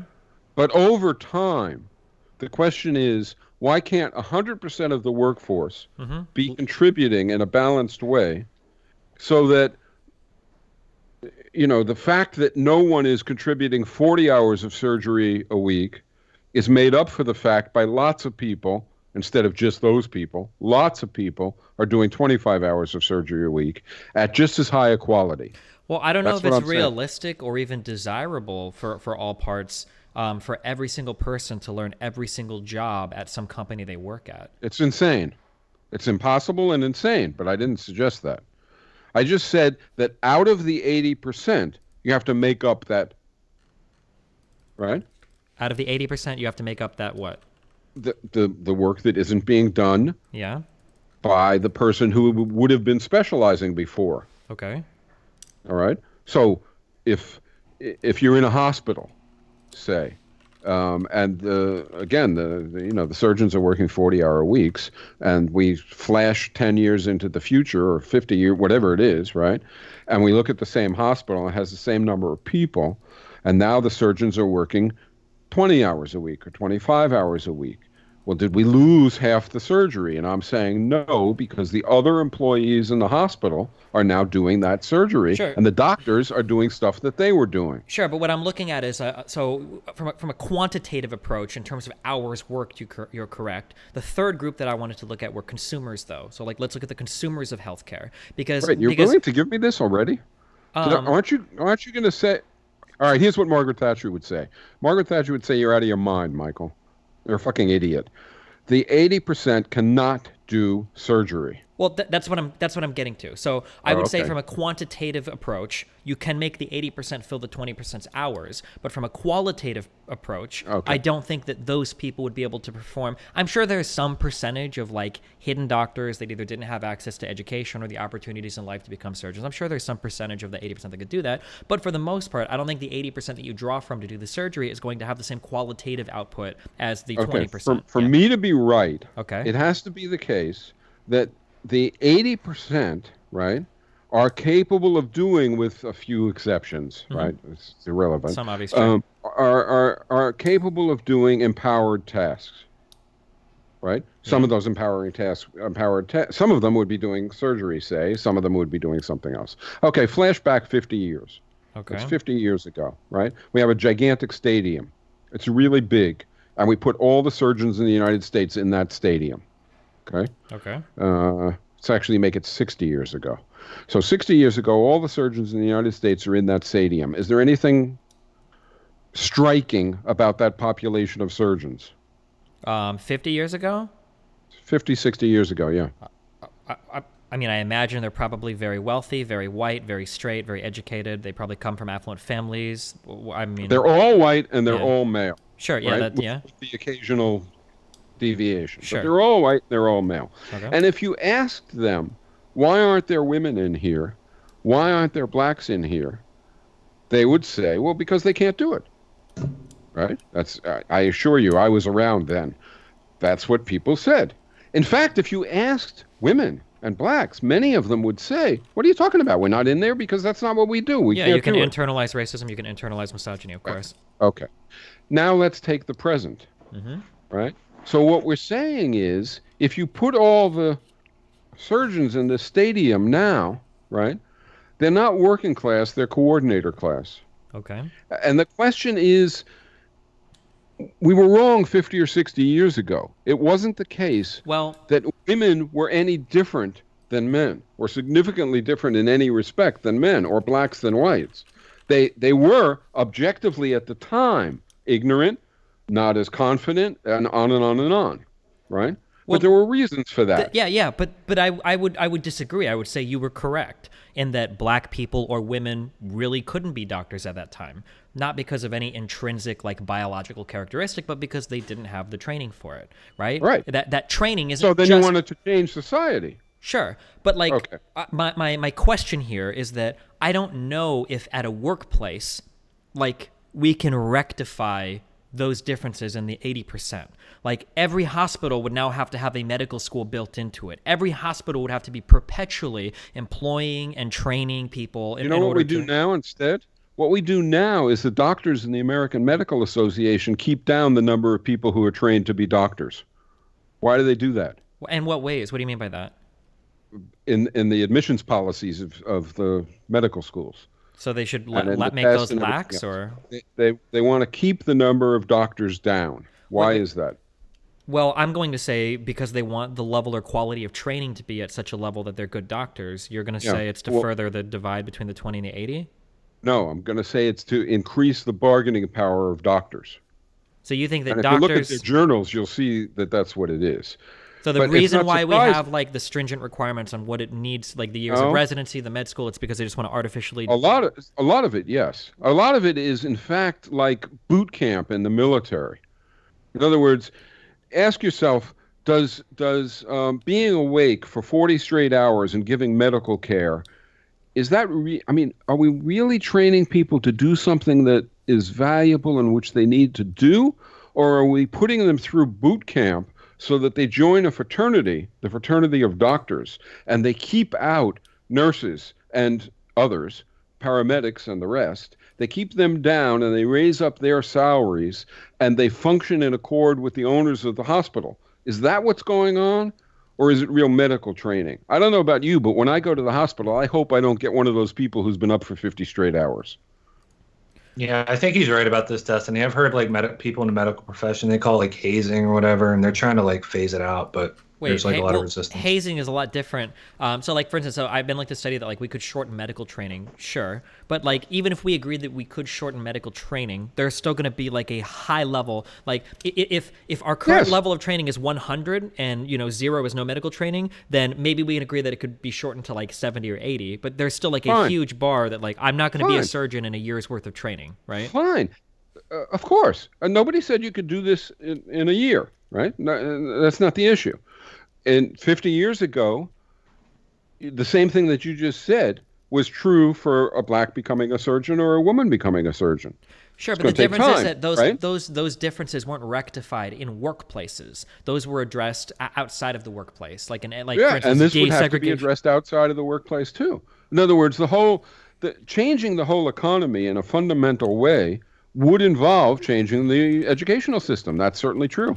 Okay, So so then instead of just to understand this, so you would pair this, like if you went and worked at a certain company and there were these different tranched stacks of like hours and different jobs at the company that you had to work, once you figured out what you were going to work at that company, then you would go to the educational system that would train. No. Just like, look, now it's the case that if you're in school, right, you want to get trained in certain things. Okay. Right? Maybe in physics, right, and maybe in medicine, and maybe in something else, writing or whatever the hell it is, right? Okay. So you do that because that's one of the key pursuits that you want to do during your life, right?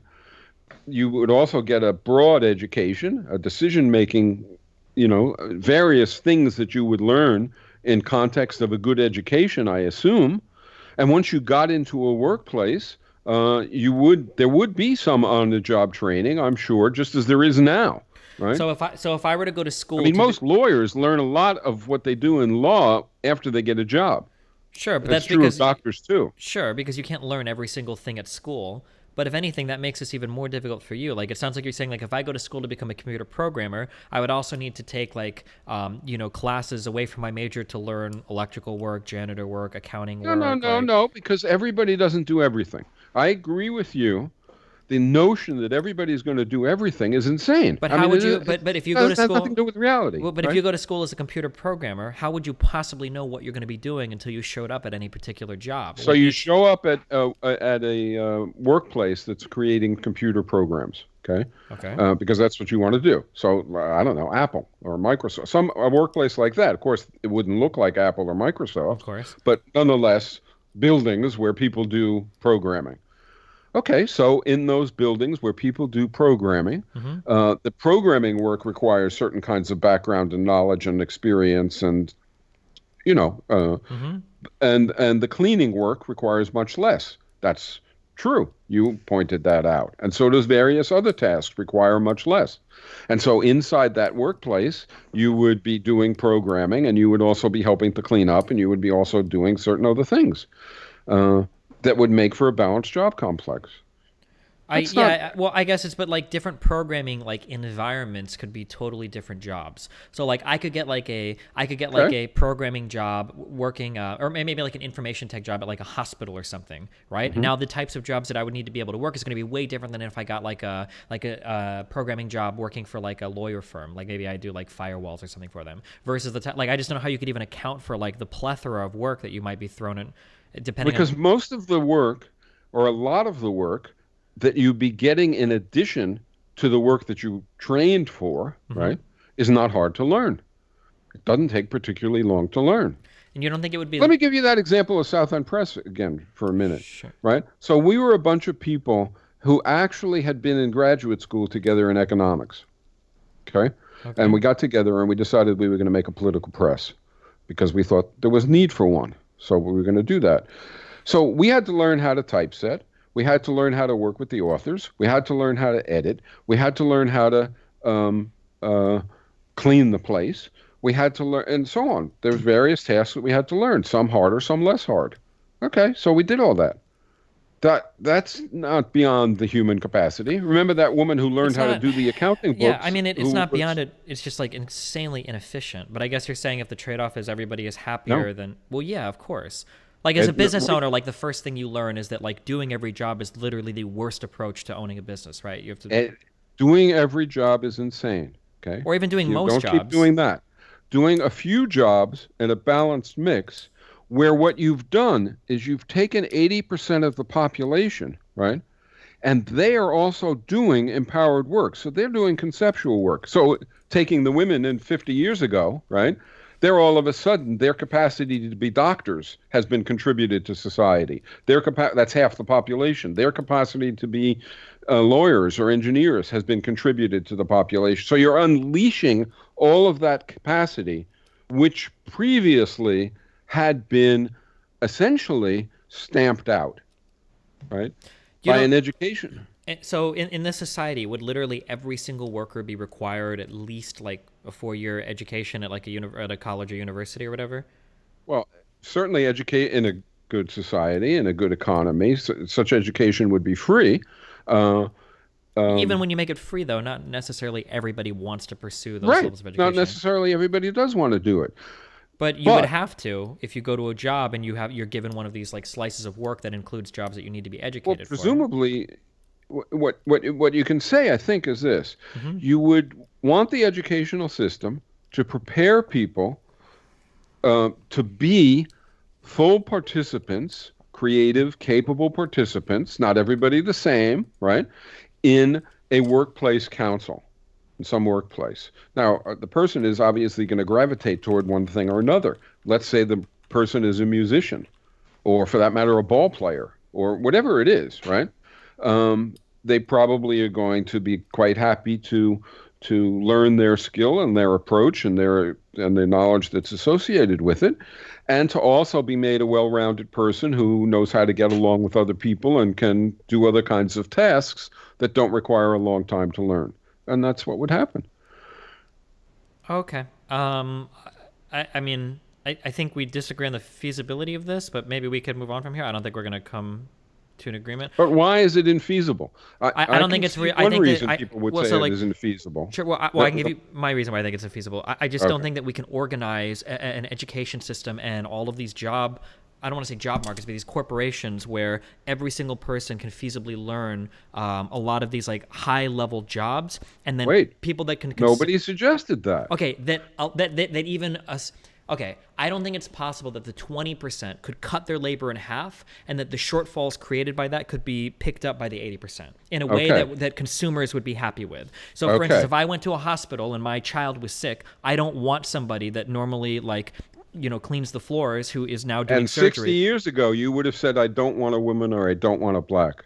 And what I'm saying, Wait, and but maybe 60 maybe this is wait, false. but 60 years Maybe ago, this is false. 60 years ago that would have been true too, because blacks and women didn't have doctor training. Yeah, but you didn't. Well, look, no, Right. nobody is saying you want somebody who is not yet a doctor, Sure, right? but But you I don't would think have it's- said, "I can't conceive of a woman getting training and becoming a doctor, of a black getting training and becoming And right a now, doctor." I can't conceive of that whole 80% of people somehow accessing and completing enough education to pick up the shortfalls from the 20% right Really? now. Maybe it's Well- possible, but and if I wanted to do that, my goal would be to change the education system. I wouldn't change like the economic organization like you were, but Well, I'm not but sure 100% if that even would be Suppose possible. you did try and change the education system and you didn't change the economy. What would happen?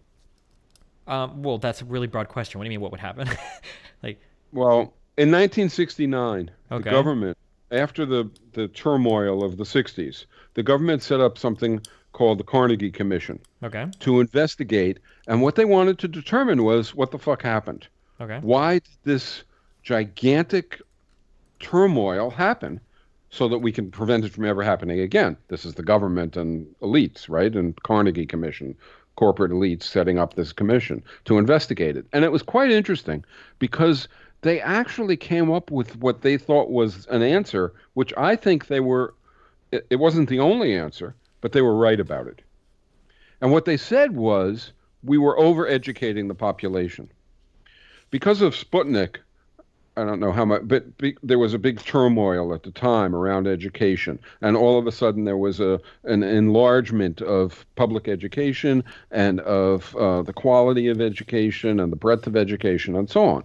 And what they said was the problem was that people were getting out of high school and they expected to have a life. They expected to have some say in their circumstances, and they encountered a world in which they realized they weren't going to have that, and so they went ballistic.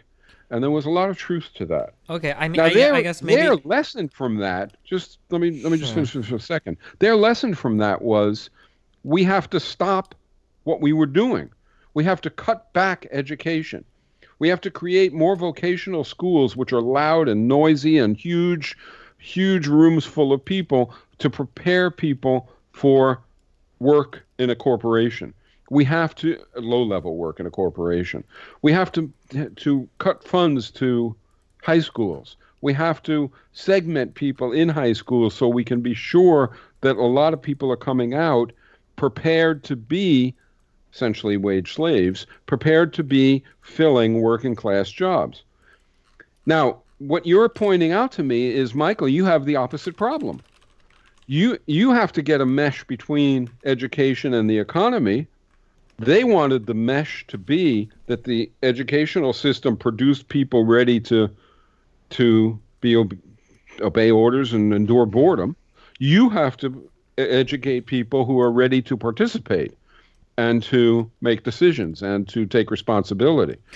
So I guess, and like, you're right, I do. So the two things that I would look at, and I don't know if I'm appealing some fundamental appeal to human nature or something, but like the two things that I would work at empirically that, well, one I know is true, one I think is true. The first one, it seems like college students typically like to specialize. Like, or this is very anecdotal from my personal experience, but like people that are, for instance, like science, technology, engineering, math majors. These are people that enjoy specializing in their major classes. They hate electives. They hate that they have to take some English class or journalist class, right? So already at like the education level, people don't even want to diversify there. And talking to other educated people, so like I have friends that are systems engineers or friends that are project leads, people that work at their particular job. So for instance, if you ask any engineer, any computer programmer, if you say, listen, I've got a really exciting thing for you, I'm going to promote you tomorrow to be like a manager, all of them would hate it. They don't want to do that. They don't want to be more empowered as a manager or whatever. They just want to work on like their computer programming. That's what their desire is. They don't want to be more diversified in terms of what they do. They have their thing, they like it, and that's it.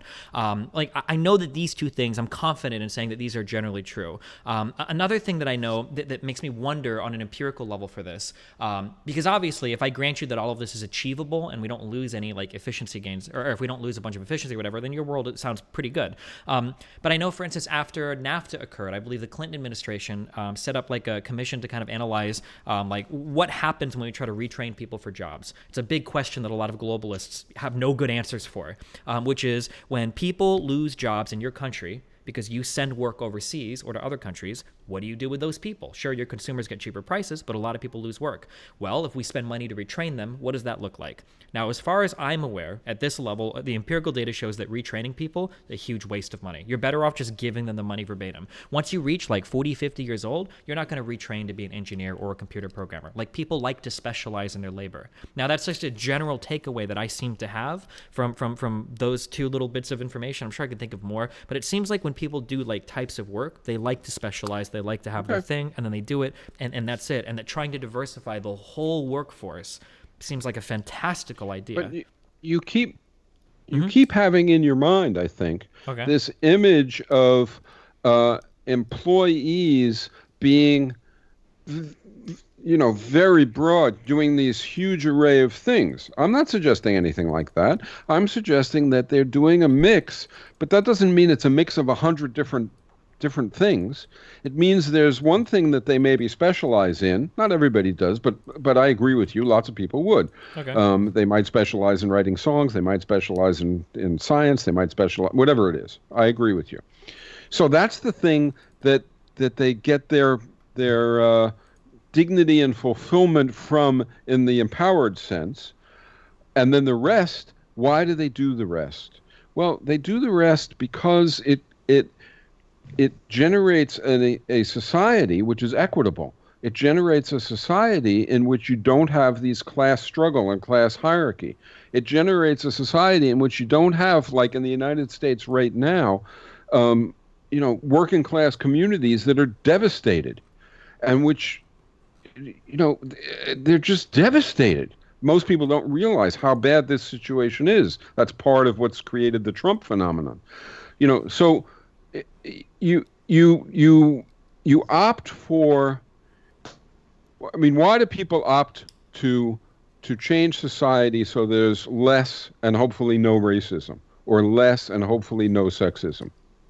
They do it partly because they believe it's right, partly because it will help everybody to free up and utilize those capabilities and talents from those people, and partly to eliminate the tremendous tension and hostility that exists between these constituencies that have differential amounts of well-being and resources and everything else.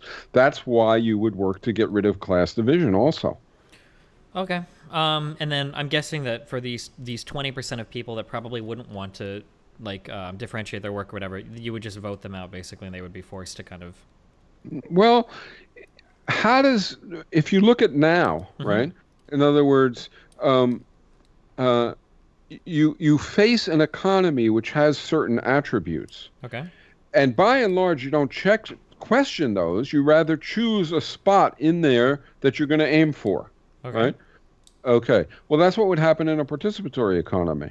There would no longer be non-balanced jobs. Well, in a participatory economy, though, your best types of jobs are never going to be as good as the best types of jobs in this economy.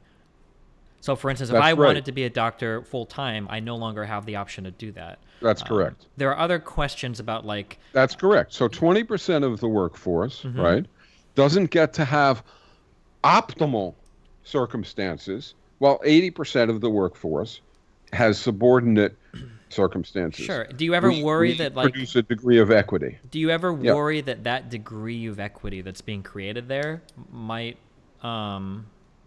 preclude you from some people being able to pursue things full times, to pioneer things in fields or whatever? Or would you say like Einstein being... Or would you just say the other 80% would make these same discoveries or whatever? There's two things. Two things I would say. First of all, there's a lot of mythology again. So Einstein was working as a rote patent office clerk when he did all of his big stuff, or most of his big stuff. And when he was a full-time physicist later, he did nothing comparable.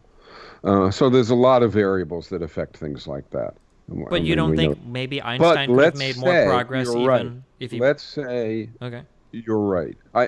I don't think so. I think that the 80% would liberate far more creative potential, productive capacity than we would lose from the 20%. But let's say we would lose some. Okay? Let's say we would lose some. What do we gain? We gain equity. We gain an end to all of the class struggle and class conflict. We gain the hatred that exists, and it's real, between working class people in that 80%, and the 20%. I first encountered this when I taught in a prison. And I was teaching in the prison, and most of the people, partly it was black-white. There was a lot of that. There were, hostility. But almost everybody was working class in their background. And I was teaching about the system we live under. And I was teaching about capitalism and about owners and stuff. And I was much younger, and I was struck by the fact that there was no anger. That when I would talk about somebody who owned a workplace and was worth, $100 million or $300 million, nobody got very excited, right? And then later, I would talk about doctors and lawyers and engineers, and all of a sudden there was all this passion in the room and all this anger at people who treated them like they were dirt and like they were fools and like they had no efficacy. And I thought about it for a while, and I realized that most working class people never come into contact with the 1%. They never are dissed directly, personally, by the 1%. But they have a whole lot of experience with the 20% all the time. And not only that, they not only have this class antagonism toward them, for good reason, I think, but it's structural. I'm not saying the people are bad people, the 20%. It's structural. But they not only have this antagonism toward them, but they want their kids to become them. That's the plight of a working class person in the United States oftentimes. They hate the doctor, they hate the engineer, they hate the manager, and they pray that their kid will be able to get into college and go and become one. So to be clear, this is just to be super clear. This is like a very good story and like a very compelling narrative. But like if we actually think about like what's going on, right? Like a working class person doesn't hate the job of doctor, the job of lawyer, whatever. They maybe have had some bad run-ins with them that make them feel like those people are assholes, but they don't want their kid to become like somebody that they're going to hate. They just want their kid to become somebody that's wealthy, that has like a level of economic freedom. I don't think so. I don't think so. I think they're far more sophisticated, and they understand that the person who they don't like and the experiences that they've had. I had one person describe it to me this way. They said, you know how when we walk down the street, it was a black guy, when I walk down the street at night and there's a white person walking in the other direction, the assumption is that I'll step aside. That's just the assumption. This is 50, 60 years ago, right? The assumption is that this person doesn't have to change where they work, but that I'll step aside. And he said, what you don't realize is that when I walk down the street and the person coming in the other direction is, now he didn't use the term coordinator class, but I would use the term coordinator class. Right, but a doctor, a lawyer, an engineer, a manager, same dynamic. If it's white on white, still the same dynamic. And how do they know who's who? By the way they dress, by the way they carry themselves, all sorts of things give it away. And what he said was, this guy had thought about it more. It's not that the person is a schmuck. I've met schmucky working class people. It's that the whole sector of people, by virtue of what they do and how they view us as people to care for, like you would care for kids. They view us as people who are commodities, who are clients, but they don't view us as people. They don't, and that had a big effect on me in those days. And I spent a lot of time trying to figure out, well, what is it at bottom that causes this distinction? And that causes people to view each other in these ways, where the working class person is sort of angry toward the elite. This is sort of populism, you could call it. And the coordinator class person is sort of disdainful. What do you think? What do you think causes it? Why do you think people view I think what causes it is that that's what their role in society requires of them. To succeed and to function well. You can even see it on TV. I mean, I'm not writing TV scripts, but you can see it all over television. I feel like I would post something a lot different here for the way that I view this. I feel like, and you could argue this goes hand in hand in capitalism. I might not disagree with you. So I feel like a lot of this is fueled actually by consumerism. The way that we identify people and the way that we assign worth to not only to other people but even to ourselves is if we've acquired the possessions that make us stand out in the way that society tells us it should. So, for instance, we buy a certain pair of shoes, a certain type of clothing, not because we like it, but because society tells us that if we have that, we're worth more. So when you talk about like identifying people on the street, insofar as I move aside for you, you move aside for me, you're better than me, I'm better than you, I don't think it necessarily has anything to do with jobs or division of coordinators. Except what lets people buy that stuff? Income. And the income that people have is a function of their position, of their class position. I think that the analysis of a person on the street is far less sophisticated than any sort of understanding of like a class thing. It's more like a product or consumerist thing. It's not. It's kind of tied into jobs, but not really. But kind of. No, it's very tied into jobs because the coordinator class makes way more than the working class. And so the coordinator class owns those things. I mean, what you're describing is true. I'm not going to disagree with you about that. And in fact, everybody knows it, especially the advertisers. So when you want to sell a product, it's rare. It's not unknown, right? But most of the time, what you're saying is this product will deliver status. This product will deliver freedom. This product will deliver sex. This product will get you a girlfriend or a boyfriend. This product will deliver what's missing in your life, right?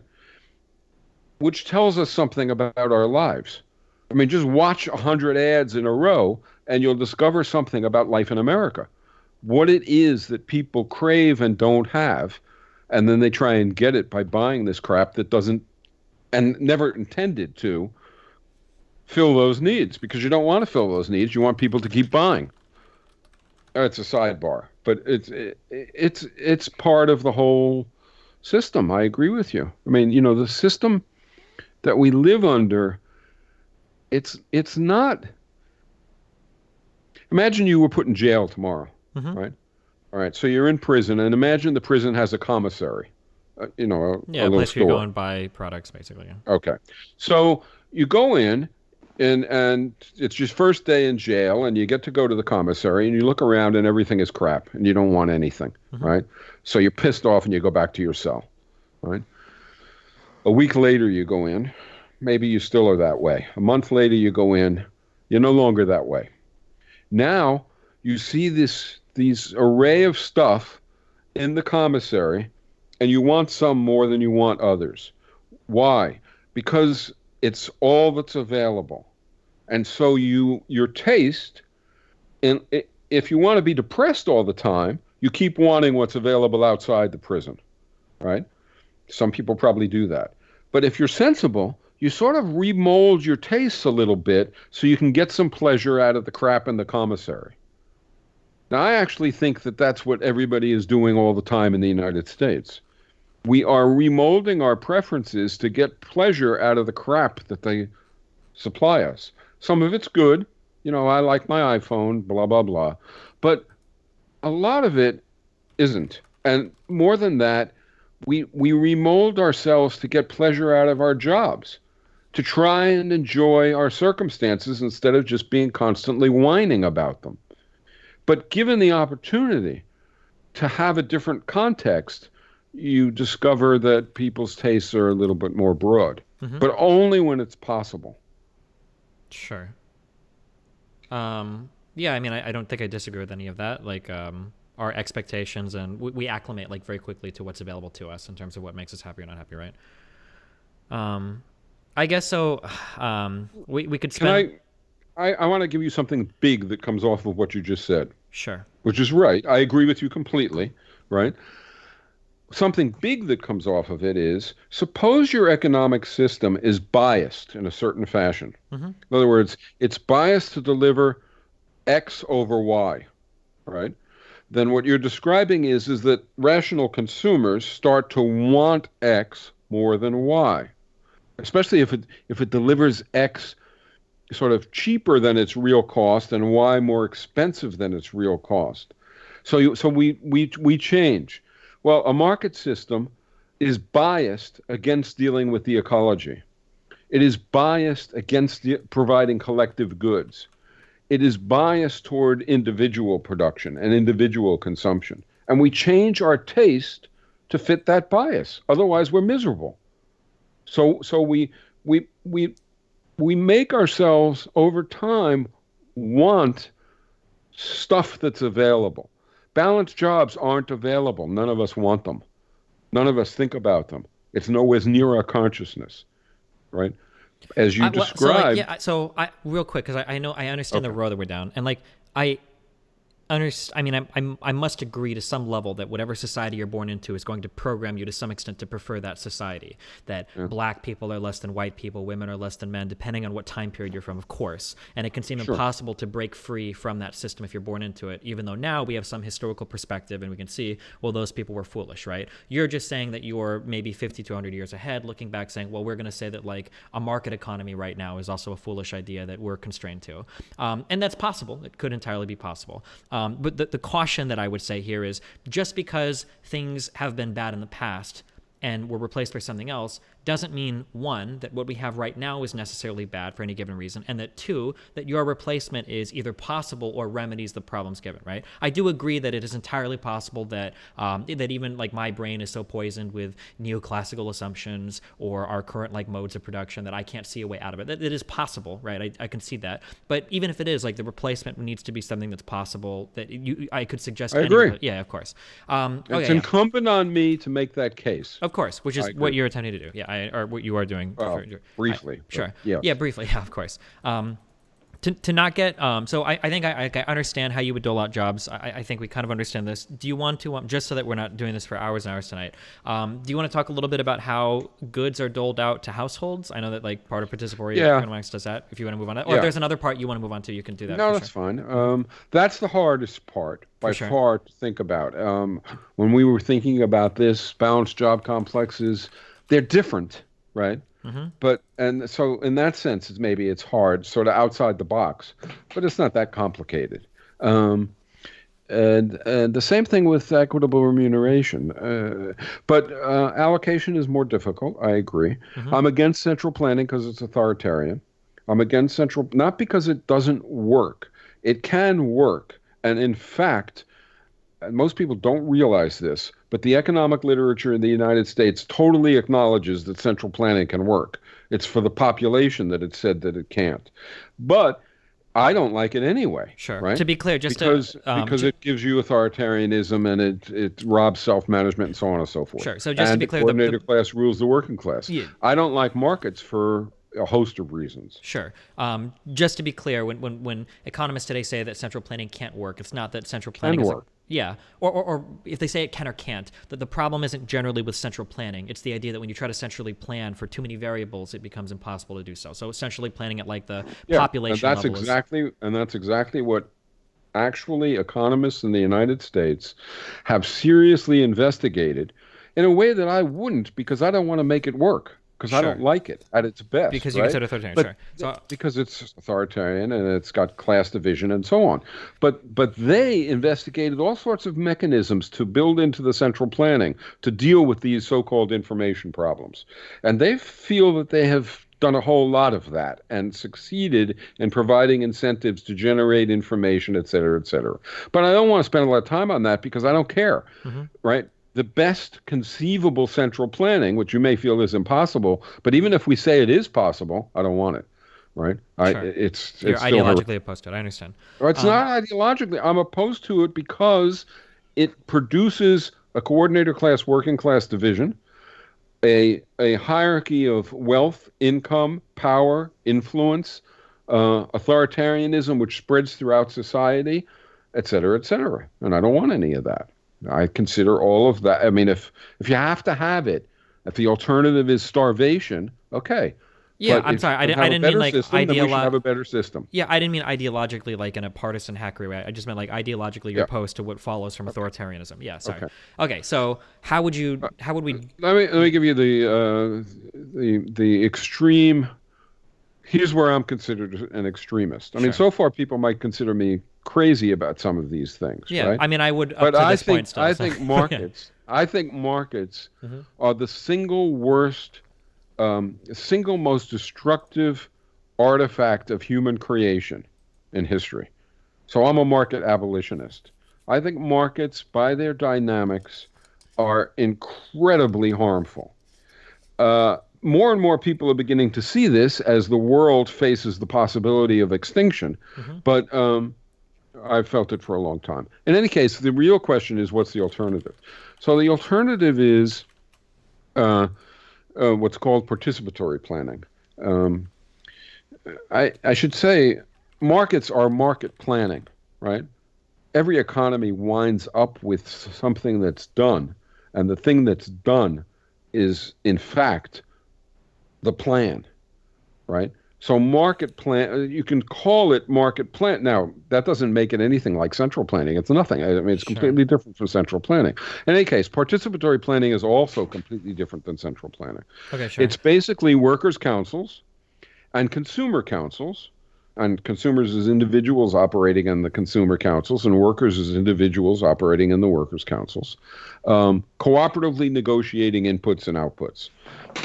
That means that the councils make proposals, that the proposals are communicated, that in response to the information that the proposals generate, there are new proposals, and this goes on.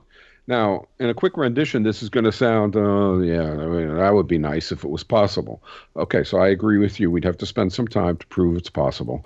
But that is more than doable. It is possible to show not only that you can coordinate, let's call it, or organize an economy in this fashion, but that you can have incentives within this approach that get the job done, that generate self-management and so on and so forth. I'm curious, so like how would a household determine what goods or services they need for a year? Like what would that process look like? Okay. So let's say you and your spouse and kids, whatever it is, household, or maybe it's a bigger household than that. And this also applies to a larger thing like a community, say. You have a record of your last year's activity. Okay. You also have what are called indicative prices. They are the initial prices at the start of the planning period. They're not going to be the final prices, Sure. but they are the best. Let me clarify for the audience also. When you say prices, this is like a relative term. There is no currency in this system. It's just like you're allotted like maybe X units. Right? You can think of it any way you okay. want. There's almost no currency right now, right? People use credit cards. Okay. Sorry, go ahead. All right. Basically, you have an income. Sure. Right? Let's do it this way. Your family has an income. Okay. And the income is a claim on output. Okay. Right? In other words, it's you can think of it as dollars if you want. Okay. It's a claim on output, right? So that you can get stuff. Now, what stuff do you want to get? Well, you have your last year's consumption, and you have indicative prices, and you know your income. So you make a proposal, and you propose what you think you would like. And this also affects your workplace activity because you may decide to work more hours. Right? You want a fancy violin or something. So you may decide that you want to work more hours. But whatever it is, you are coming up with a proposal that is based on your income for your consumption. Now, you make that proposal, and so does everybody else in your neighborhood and in your consumer council in your neighborhood. And so now your household has a proposal, but so does your whole neighborhood, right? And now the sum of neighborhoods has a proposal. These proposals are put into the planning system, as are proposals from workplaces for what to produce. So if you're in a bicycle factory, it's a proposal about how many bicycles you can produce and maybe some investment and so on and so forth. If you're in some other place, it's proposals for that. Now, there's no reason to suspect that these things are going to mesh, right? There's no reason to suspect that you expressing your desires to consume are going to want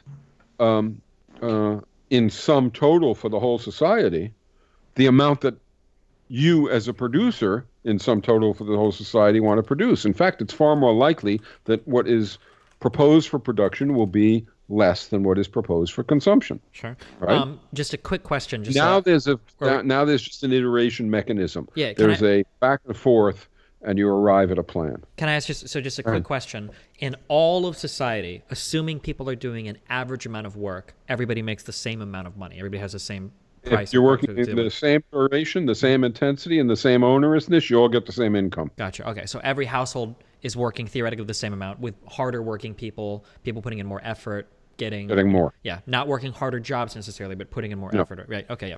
Okay. All right. So these two, the consumers and the workers would go back and forth. What would these negotiations look like? Let's say the consumers all wanted like a certain thing, and the producers, the laborers, didn't want to create that thing. How did the consumers bargain for those things? They don't really. You don't have to verbally bargain for it. Let's take an example. This year is going to be hotter than last year. Okay. Okay. We know how many air conditioners were proposed for last year. Okay. So the workplaces are proposing to produce. They have to produce socially valued stuff. So they actually are proposing more air conditioners. When you wait, real quick, that's an important thing. When you say they have to produce socially valued stuff, therefore they have to produce. They don't get income if they don't. Who determines what is socially valuable? Where is that determination made? The consumers. And as part of this bargaining process? Well, it has to be consumed. In other words, suppose I want to be the shortstop for the New York Yankees, I can't. At least I can't earn an income doing that, and they also won't hire me. But I also can't go into my backyard, dig holes, and fill them in, working long hours, incredibly hard, and with my kid shooting arrows at me, so it's onerous.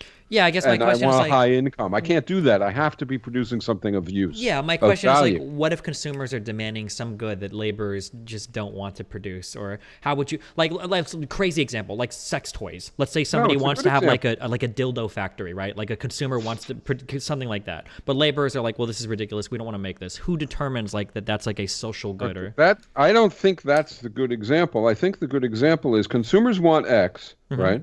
And it turns out. And they don't have a good idea of what X entails. They just want X. They like X, right? Sure. But it turns out over here, X entails very hard work. Okay. Or it entails very onerous work. And the amount of X that consumers want, it's just more than workers are willing to provide. So when the consumer request comes in and the worker request comes in, and this could certainly happen, right? And will happen often. Okay. Then the consumption demand is higher than the Worker workplace supply. Yeah. right. So the workers see that, and the consumers see it, and the workers might go up a little bit, and the consumers might go down a little bit. Why would the workers go up? Why would the because workers? price changes. So And because they have to do socially valued labor. Uh-huh. And wait, hold on. they Wait, have I gotta understand this. When you say price changes, are you saying that like those laborers? Because I guess I'm confused when you say price changes, because laborers are all paid the same, and you're not paid based on your output ever. You're paid based on the effort of your work. So what would the price Except for one changing? thing. Yeah. Except for one thing. You have to, suppose we're in a workplace. Okay. Right? We have a certain amount of equipment, Okay. a certain amount of inputs, and a certain amount of laborers. Okay. Doing socially valued labor, and this is what you were pointing to all the way back at the beginning of this discussion. Mm-hmm. Doing socially valued labor means that those assets, right, Mm-hmm. have to be used sensibly. We don't want to waste them. So in other words, we don't want to produce stuff that isn't wanted, that goes into the ocean. That would be wasting the assets. But it would also be wasting the assets if we produced stuff that was less desired than we were able to produce, right? And if we produce stuff that nobody would buy because the price was too high. So is the indicative price, which the price keeps changing in the planning process, right? Doesn't go on forever, but it goes on for a while. Or I guess. Right? I mean, we're covering a lot of ground, and your questions are very, very good. Yeah, I'm just much better than most people in economics departments would ask. Okay. It's true. So this is like the question that I don't understand. So let's say that I am at a factory, okay? Yeah. And let's say that we have one machine that fabricates a widget, okay? This machine fabricates a widget. Let's say that consumers, but let's say like fabricating that widget is like, it's fairly decently hard work, decently empowering, but decently hard, okay? So all of us not all of us, but a lot of us share this job at the factory, et cetera, et cetera. Let's say that when it comes time for the consumers and the laborers to get together and figure out, what do you want? The consumers are, for whatever reason, they want a lot of widgets. All of a sudden these like- Or none. Or, well, let's say That's a lot. even worse. Right? Maybe, sure, but let's say a lot, because this works better in my mind. So let's say they want a lot of widgets. Now, you guys are all the owners of the factory. Now, you're not really incentivized to do more of this hard work, because why would you? Now, you're saying, well, the price would increase, but if I get paid the same regardless of my output, why would I increase my output when I'm just paid on effort? You get paid the same per hour, right, of average intensity and average onerousness, as long as what you're doing is socially valuable. As the price changes, right, you may no longer be doing socially valuable work with all those hours that you're putting in. So that's one phenomenon. The phenomenon that you're talking about, though, is basically just you need more workers, right? In other words, if last year we produced 1 million widgets, and for some weird reason, this was what I was going to get at it with the air conditioners, with some weird but justifiable reason that the consumers will stick to, right? They want 2 million widgets. You can't deliver unless you have more workers. Right? Well, unless you, and like you said, if you stop producing some other thing, maybe you could. Which is right? exactly what's going to happen. Okay, wait. So let me if people are going for 2 million widgets instead of 1 million widgets, those people have budgets, right? They have to be getting less of something else. Okay. So let me see if I understand this. So you have a factory. Let's say you produce widgets and zidgets. Okay. Let's say that the widgets you produce 1 million of these, the zidgets you produce 1 million. And next year, people want 1.5 million widgets and they only want 500,000 zidgets, right? So what you're saying is, well, that negotiation that would take place would draw some labor away because the labor on the million zidgets would be less socially valuable than 500,000 because that's all people are demanding, right? So they would move to the widgets. It would be worthless. Sure. So so maybe I'm missing something fundamental here.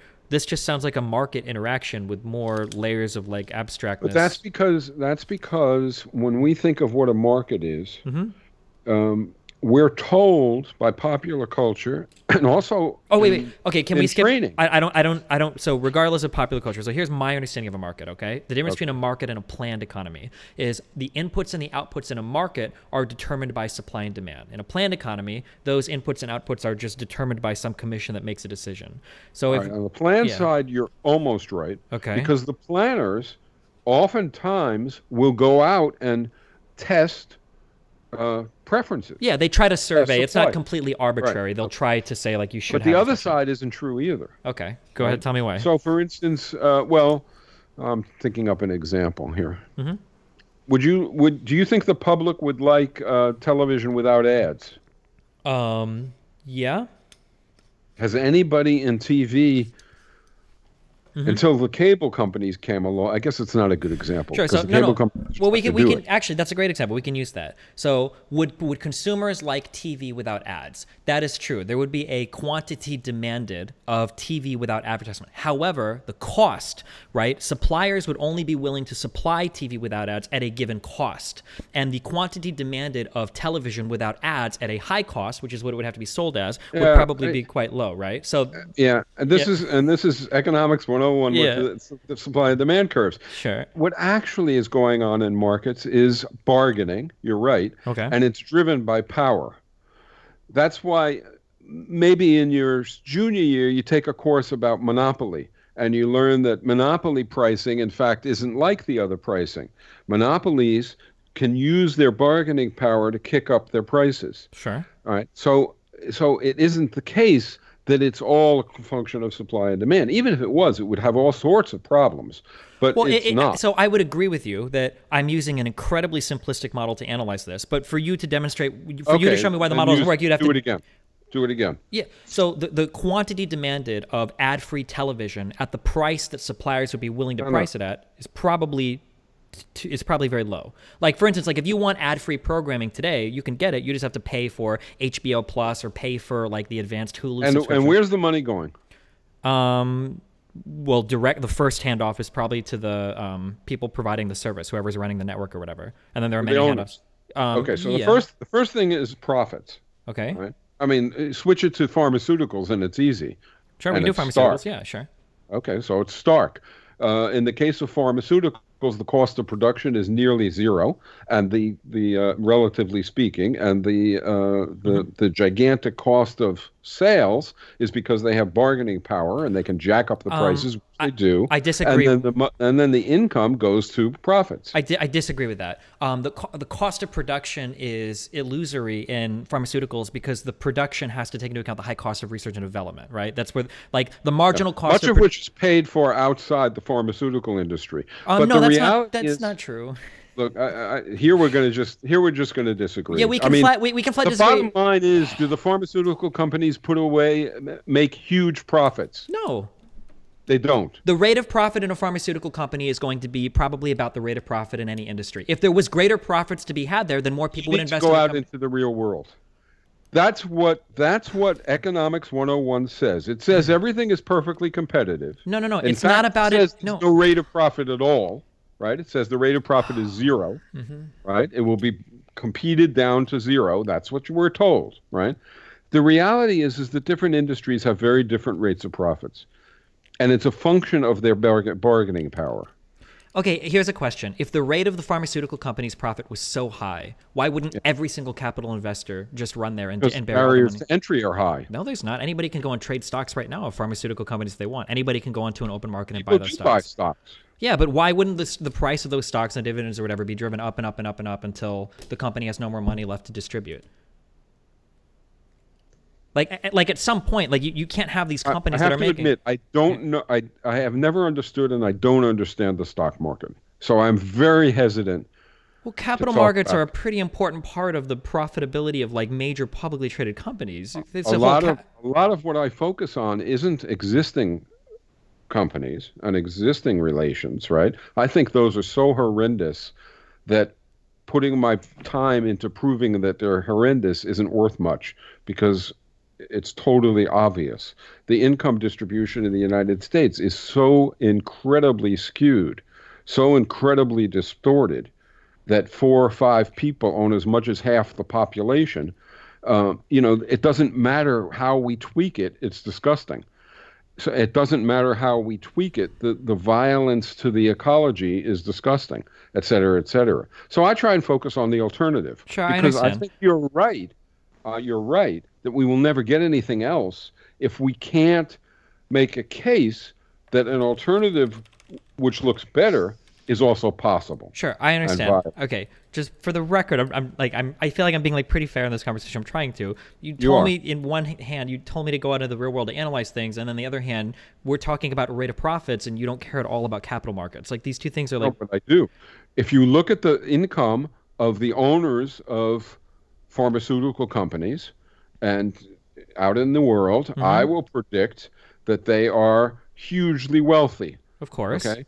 And but hugely wealthy, not like, gigantic wealth, because their bargaining power allows them to jack up the prices of medicines to people who have no choice but to try and get them.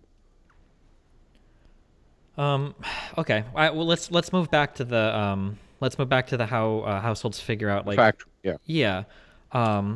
So the problem that I had was it sounded like we were getting a description of a sort of market economy with more layers of bureaucracy kind of in between. That if consumers are demanding more of a product and less of another, that producers will produce more of a product and less of another. That almost sounds like a market signal, but we're communicating these things not via currency directly, but between like councils that we've placed in between these institutions. Why is that superior? Yeah.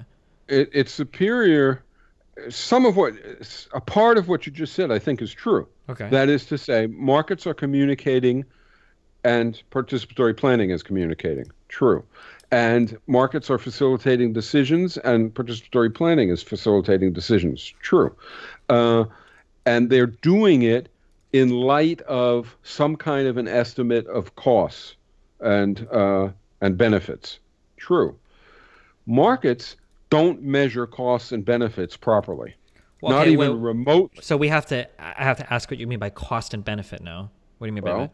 Let's take the cost of production of a cigarette. Okay. And production and consumption also. Okay. So markets don't take into account what are called externalities. Every economist accepts this, agrees with. They're the ones who came up with it. Of course. So what that means is that in the exchange, in a market system, the buyer and the seller interact, and they arrive at a price and they make a transaction. And the buyer is aware of the impact on the buyer, and the seller is aware of the impact on the seller. Neither one gives a shit about the impact in the broader society of the production or the consumption. So the consumer doesn't know about, gets no information about, and doesn't care about, because there's no way to care about, the implications of the production of the good for, say, the ecology, or for, say, the health of the workforce, or whatever you want. And the producer, in the same way, doesn't think about the effect of the product, let's say alcohol, on the community, right? And excessive alcoholism affecting the whole community. Okay. One of the key things about participatory planning is that the process facilitates taking into account the externalities. It takes a while to develop some of this, but that's the claim. Yeah, so this is something that I completely disagree with. I'm intensely interested in it. So let's look at one of the most common externalities: pollution, right? Okay. So who is incentivized when because we've pooled all the consumers, and we've pooled, or maybe not all of them, but in a neighborhood or whatever, we've pooled some consumers and we've pooled some suppliers, and now we're trying to negotiate on if we're demanding widgets or whatever. Let's say that the production of widgets causes some level of pollution. Now, in my market economy, this is just damage that's totally unaccounted for. Pollution doesn't drive up. Oftentimes it drives down the cost of a good, which means people are incentivized to pollute, right? Which is a problem, because there's no accounting for that in a market economy. But in your system of this market with an abstraction, how is either side incentivized to say, no, don't do that? Let's take the big neighborhood around Chicago, which wants to consume clean air, right? So they want to consume clean air. And clean air has a price, right? And cleaning the air has a price, and messing it up. So in other words, throughout the whole system, these neighborhood councils, these collective consumption units, and so it's not all individuals anymore, summed up. There's now this collective consumption, right? They have consumption demands or consumption desires, right? So there's a demand for it, And on the supply side, something dramatic has changed also. So if you're a workplace in capitalism, one of the ways to make a profit is to make a better good that more people want. Okay. Another way to make a profit is to make the same good cheaper by doing something that, has it take less inputs or something. You could also make a profit, of course, by driving down wages. That's not a good thing, but that is something that you do, or by making people work faster and harder and so on and so forth. Okay, so in a participatory economy, the first two ways exist. The last way is pretty much gone because the workers are in charge and are not going to exploit themselves. But in capitalism, another way to make a profit is to dump costs off onto society, right? So in other words, if you can have your workplace have some of its costs, or even a lot of its costs, right, dumped off onto society, instead of you're paying those costs. What do you you're mean? gonna What kind make of more costs are you profit. talking about here? Pollution. Now this is what pollution is. Okay. So in other words, if you're producing, you said the widget involves some pollution. Well, you can produce the widget with less pollution, but that's expensive. If you produce it with pollution and you don't cut back the pollution, that's less expensive. Society pays the price. In fact, if you can lower your cost of production, right, by increasing pollution, that will increase your profits. So there are all sorts of pernicious effects. But these same this incentives, externality these same problem. incentives still arguably exist in your system, though. Let's say that let's say that I've got a factory that's producing 1 million widgets, and my consumers now, when they come to negotiate, they want 1 million more widgets, and we'll say all else equal, they just want 1 million more widgets. Maybe there's a way to double the production of widgets using a more pollution-heavy process. Why wouldn't the workers opt for that over doing like more work? Why would they? Because it's easier to do than the alternative. Wait a minute. What? Remember we agreed Yeah. that the workers are going to get their income for doing socially valuable labor and for the duration, intensity, and onerousness. Sure, but Okay? we still So they agree can't- that workers would want to do, I say, easier work over harder work. Like no worker wants to work like super hard, grueling tasks. If Well, we you could do get it, more income for hard. Remember, you get paid for that. no, wait, no, you don't. You Yeah, said you- you said you get more income paid for effort and for hours worked, not for harder work. No, I did. Onerousness. Wait, I'm sorry. Can you explain that? Hold on. This is a big divergence from what I. Imagine. Yeah, can you define onerousness, by the way? Yeah, I'm because sorry, what do you earlier mean you by said that? like getting shot with arrows, and I was a little confused myself. Yeah. What do you About mean? what? What do you mean by onerous work? Then I guess. Okay, so remember that glass factory that the woman was in who became the accountant? Sure. Okay, so she was working in front of the open furnace. Okay. Okay, somebody else in that factory in the old version. Okay, so let's say she was working a 40-hour week or a 50-hour week in front of the open furnace. Somebody else is working not in front of an open furnace, but in front of but on a assembly line, and somebody else is working in an air-conditioned office. Okay, so the furnace is by far the most onerous. Oh, In the man. eyes of everybody working there, that's who has to decide.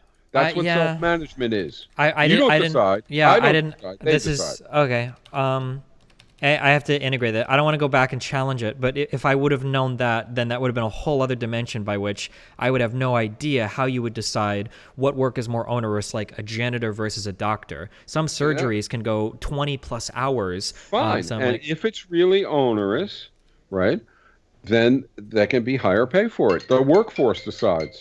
okay. If you have to take a call real quick, you can. That's fine. If you need to. You can It take won't if be you quick. need a minute. Yeah, that's It's fine. That's fine. Yeah, go for it. It won't be quick. Oh. Well, it seems like your answers are very rarely quick. Well, it's a I'm little just kidding. difficult. It's Yeah. coming from somebody who's in assisted living. Oh, okay. Gotcha. And she's probably having trouble with her TV or something right now, and she wants help. Oh, okay. Do you want to wrap things up here? We're at 2.5 hours. We can go longer. It's up to you. It's 11:30. It could go on forever. Of course. Yeah, we can always have it do this another time, or Destiny can have. Maybe another we stream. should digest this. Yeah, sure. And then come back Do it and. again if you want to. Okay. Sure. Did you say there were questions that came in? Were there? I was going to ask if anybody has some questions. Does anybody want to get out a question or two here at the end? How are you doing that? There's a chat that I can see. This is streaming on YouTube live right now, so there's a Oh, it's a chat. chat. I see. Yeah, it's just a text chat. But if you have to go, it's okay. All right, so why don't it's fine with me. I'm happy to do this again if you want. Yeah, sure. And to, address other issues, whatever you want to address. It's certainly okay with me. But it would be a little easier now if I could call that person back. Yeah, that's totally fine. Yeah, we'll just wrap it up here. I think it was a good stream. There's a lot to get into, so we can host another one soon. It's fine. Sure. All right. Well, thank you very much for having me. I really do appreciate it. Yeah, I appreciate the conversation. Can I get a plug? Yeah, go ahead. Give a plug. There's a podcast called Revolution Z. Obviously, the people who listen to you know all about podcasts and are into listening. And maybe some of them would like to take a look at that podcast, which addresses issues like this and all sorts of related issues, the election and vision and for families and for economy and for politics and so on and so forth. I guess you can just find a podcast easily. I'm not very good at this stuff, I have to tell you honestly. But I guess if you look up Revolution Z on Apple Podcasts and on the various other platforms, you just find it. So if people would do that, that would be great. Yeah, if everybody can go check out Revolution Z, I will share that on Twitter, and then I'll also put it in the video description for this when it goes up on the channel. Can you send me a link to this so I can put it on ZNet? Yeah, I'll email you a link to this, and you can do whatever. You can download it and do whatever you want with it. Do you shorten them? I mean, are you really going to use 2.5 hours? Oh, we'll throw the whole thing up. Maybe we'll take clips out of it, but the whole thing will be put up. So you don't spend a lot of time editing it? Probably not this. People will listen to it. People will just turn it on while they do the dishes or something. So. Yeah, the long form content is a lot more popular. And then they'll start throwing the dishes. I think people are going to like this one. It went well. Okay. I thank you. I hope so. I hope it was useful. And yeah, I appreciate it. Thank you, Michael. Thank you so much. Thank you. Thank you too, Stephen. Thanks a lot. All right.